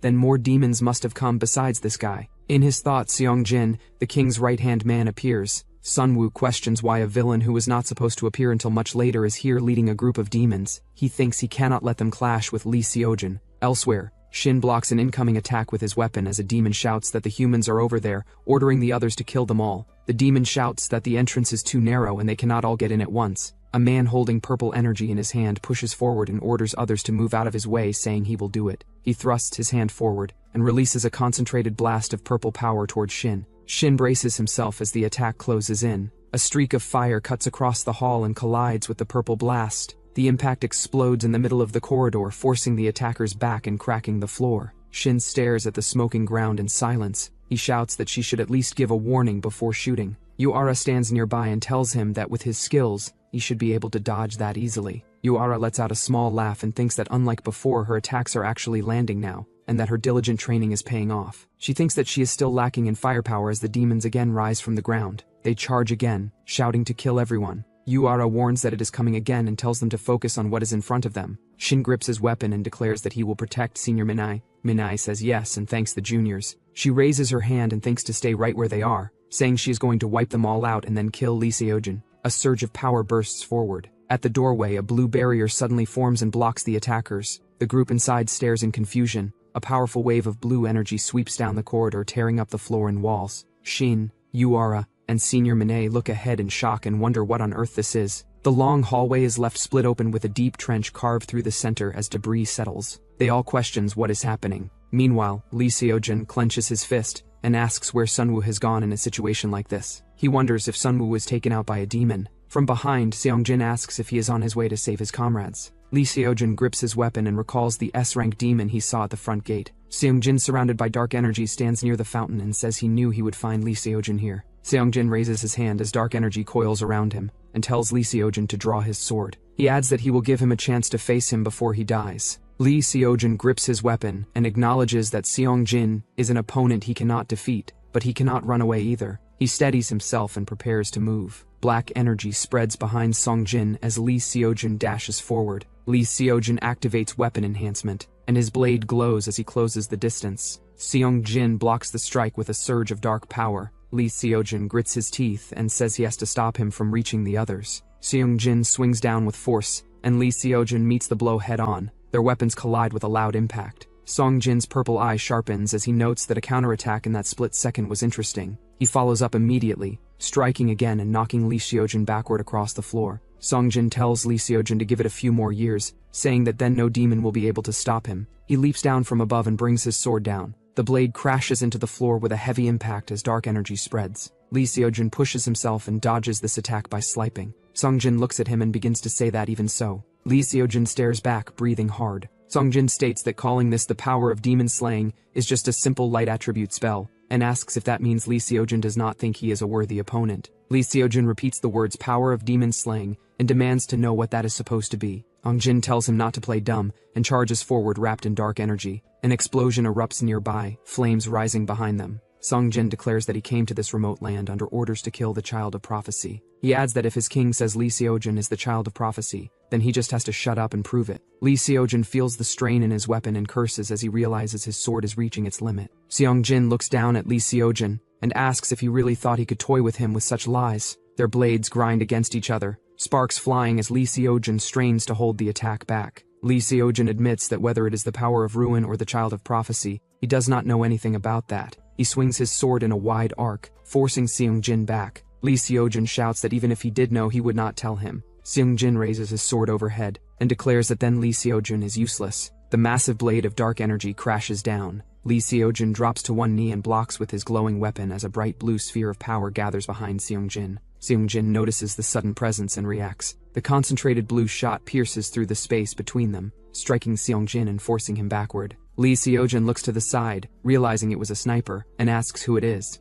Seong-jin steadies himself after the shot and demands to know who dares interfere with his battle. From the upper floor, Sunwoo watches while leaning against the wall. He notes that the monstrous bastard avoided a fatal shot in a split second. The system displays amplified mana elixir, B, explaining that mana recovery speed increases by 50% for 5 minutes, and that once the duration ends, the user will suffer mana exhaustion for 30 minutes. The system also reports that due to the effects of the lesser mana concealment elixir, mana of grade C or lower will be concealed for 10 minutes. Sunwoo reflects that he even drank a potion on top of Heart of Great Nature, and poured all his power into that attack. Still, system displays mana exhaustion. He realizes that the demons mistook Lee Seojin for the Child of Prophecy, and wonders how that happened. Seong-jin says that if the person hiding will not come out, he will slice through the entire building. Dark energy erupts from him and spreads across the courtyard. Lee Seojin stands his ground and thinks that he has to stop him somehow, but realizes there is nothing more he can do here. He concludes that now there is only one way left as the quiet night surrounds the large building. A powerful burst of golden lightning crashes down from above and strikes Seong-jin. The energy explodes on impact, forcing Seong-jin downward as bright light spreads across the courtyard. From the upper level, Sunwoo remains seated calmly while the explosion continues. Seong-jin lands on the ground and turns toward the building. Dark energy leaks from his back as he accuses the attacker of striking from behind like a coward. He demands that the person reveal their identity and purpose. Below, Lee Seojin stands with his sword while debris and dust settle around them. The attacker answers that this is exactly what she wants to ask. Lee Seojin turns his head in surprise. All the comrades of Seong-jin were taken down by the John group. Charlotte, surrounded by crackling lightning, steps forward and demands to know why they are targeting Lee Seojin. Sunwoo laughs quietly and explains that the plan is to pit one enemy against the other. He smiles slightly and declares that now they should kill each other. Seong-jin immediately swings his blade, releasing a wave of dark energy towards Charlotte. The attack crashes downward, but Charlotte raises her lightning-charged power to meet it. Golden lightning erupts upward as she counters the strike. Charlotte then states that it seems he will not talk easily. A massive explosion of lightning bursts into the sky above the building. Charlotte dashes forward across the ground with lightning flashing around her feet. Seong-jin rises into the air with dark energy swirling around his body and declares that those who interfere with the king's orders will all die. He rushes towards Charlotte through the air as dark energy spreads around him. Looking down with a cold expression, Seong-jin repeats that all of them will die. A powerful clash echoes through the building as light bursts across the hall. Lee Seojin calls out to Miss Charlotte and realizes that she is fighting on equal footing with an S-rank demon. He stands near the glowing doorway as Shin runs toward him and asks if he is okay. Nearby, Yu-ara looks around the damaged hall and says the situation is a complete mess. Lee Seojin explains that he almost died to the S-rank demon, but Miss Charlotte saved him. Shin looks confused and asks if Miss Charlotte was not supposed to be a civilian. He insists that they have to help her immediately. The group turns as Sunwoo appears on the staircase. He answers that getting out of the building comes first. They shout Kim Sunwoo's name and express relief that he is safe. Yu-ara angrily demands to know where he had been. Sunwoo explains that he was hiding in a corner and tells them they should leave quickly. Yu-ara asks if they are really planning to run away. She questions whether they should abandon Miss Charlotte and flee. Sunwoo hesitates and thinks that he cannot exactly say both of them are enemies. Minhwa then states that Junior Sunwoo is right. Her hands tremble as she lowers her head and admits that after everything that happened earlier, she is very scared. Lee Seojin looks toward her and quietly calls out to Senior Minhwa as she trembles and covers her face. Sunwoo wonders why Jong Ye, who is currently Senior Minhwa, acting like that, and raises his hand as the others look at her. But Minhwa admits that she cannot stand the sight of Kim Sunwoo, and Sunwoo is right this time. Outside, Charlotte and Seong-jin continue fighting as lightning and dark energy collide in midair. Minhwa thinks that with this unexpected variable, Lord Seong-jin's mission is practically ruined, and that interfering now would only make things worse. She lowers her hands and says she must be the one to survive. She will build her strength and take revenge with her own hands. Sunwoo then tells the group that he found a way to sneak out and tells them to follow him. He thinks that Jiang Ye is up to her old tricks again. He starts running along the upper walkway, and the others follow behind him. He thinks that even in the current situation, neither he nor Lee Seojin can do anything. Sunwoo decides that it is time to leave. Outside, Charlotte slams a massive bolt of lightning down toward the ground. Seong-jin charges through the air with dark energy around his blade and clashes with the lightning attack. The two collide again in midair as Charlotte raises her lightning-covered hand to strike back. A bolt of lightning crashes down onto the ground, exploding against the pavement as Charlotte stands nearby with lightning surrounding her body. She reacts in surprise and wonders if it is dark transformation. More lightning strikes the ground in rapid succession, blasting the area as purple energy rises through the impact. Seong-jin leaps forward through the air, his body wrapped in dark power as he charges toward Charlotte. John Baek suddenly swings a large weapon upward, striking at Seong-jin from below. Charlotte lands on the ground behind him while lightning still crackles around her. Seong-jin turns toward the masked fighter and states that he believes he already said that he does not tolerate interference. John Bake responds by asking who exactly started interfering first. Songjin slashes downward with his blade, but suddenly Natasha comes and cuts Songjin's leg. Songjin observes that if they possess this much power they must all be set-rank mages. Natasha swings again while Songjin twists his body to counter. He concludes that one of them must be the one who sniped him earlier. He suddenly regenerates his legs and stomps the ground shouting for them to get lost as dark energy erupts beneath his feet. All the John's group members starts fighting Songjin. Watching this, Jin states that they have cleared out all the demons on the first floor and in the garden, and adds that Scar should be finishing clearing the second floor by now. Charlotte asks about Lee Seojin. Jin answers that he is safe and confirms that he left with the other students. She lowers her gaze slightly and admits that she had many things she wanted to ask. Looking ahead with a calm expression, she calls out to John Bake and Natasha and tells them to wrap this up. Songjin raises his weapon overhead and swings down toward the John Bake. Natasha steps in and blocks while blue energy gathers around his weapon. Songjin grits his teeth and curses. She steps forward and asks if he thought he would win just because he can regenerate. She rushes in with a sweeping slash. Songjin blocks the attack with his weapon and declares that he will kill her. A heavy blow strikes Songjin's side, making him recoil as blood bursts from the impact. John Bake rushes in and unleashes a rapid series of strikes, each hit slamming into Songjin's body. Songjin staggers under the barrage while shouting in anger. Another powerful strike lands directly on him, forcing his body downward. Songjin grits his teeth and curses the humans as dark energy surges around him. A massive explosion erupts on the roof of the building. In the garden below, all students run away from the building as flames rise behind them. Lee Seojin runs with the others but suddenly turns his head. He stops and looks back toward the building with a startled expression. That's it for now. If you enjoyed the video, don't forget to like, share, and subscribe for more. Let me know your thoughts of this manhwa through comment section.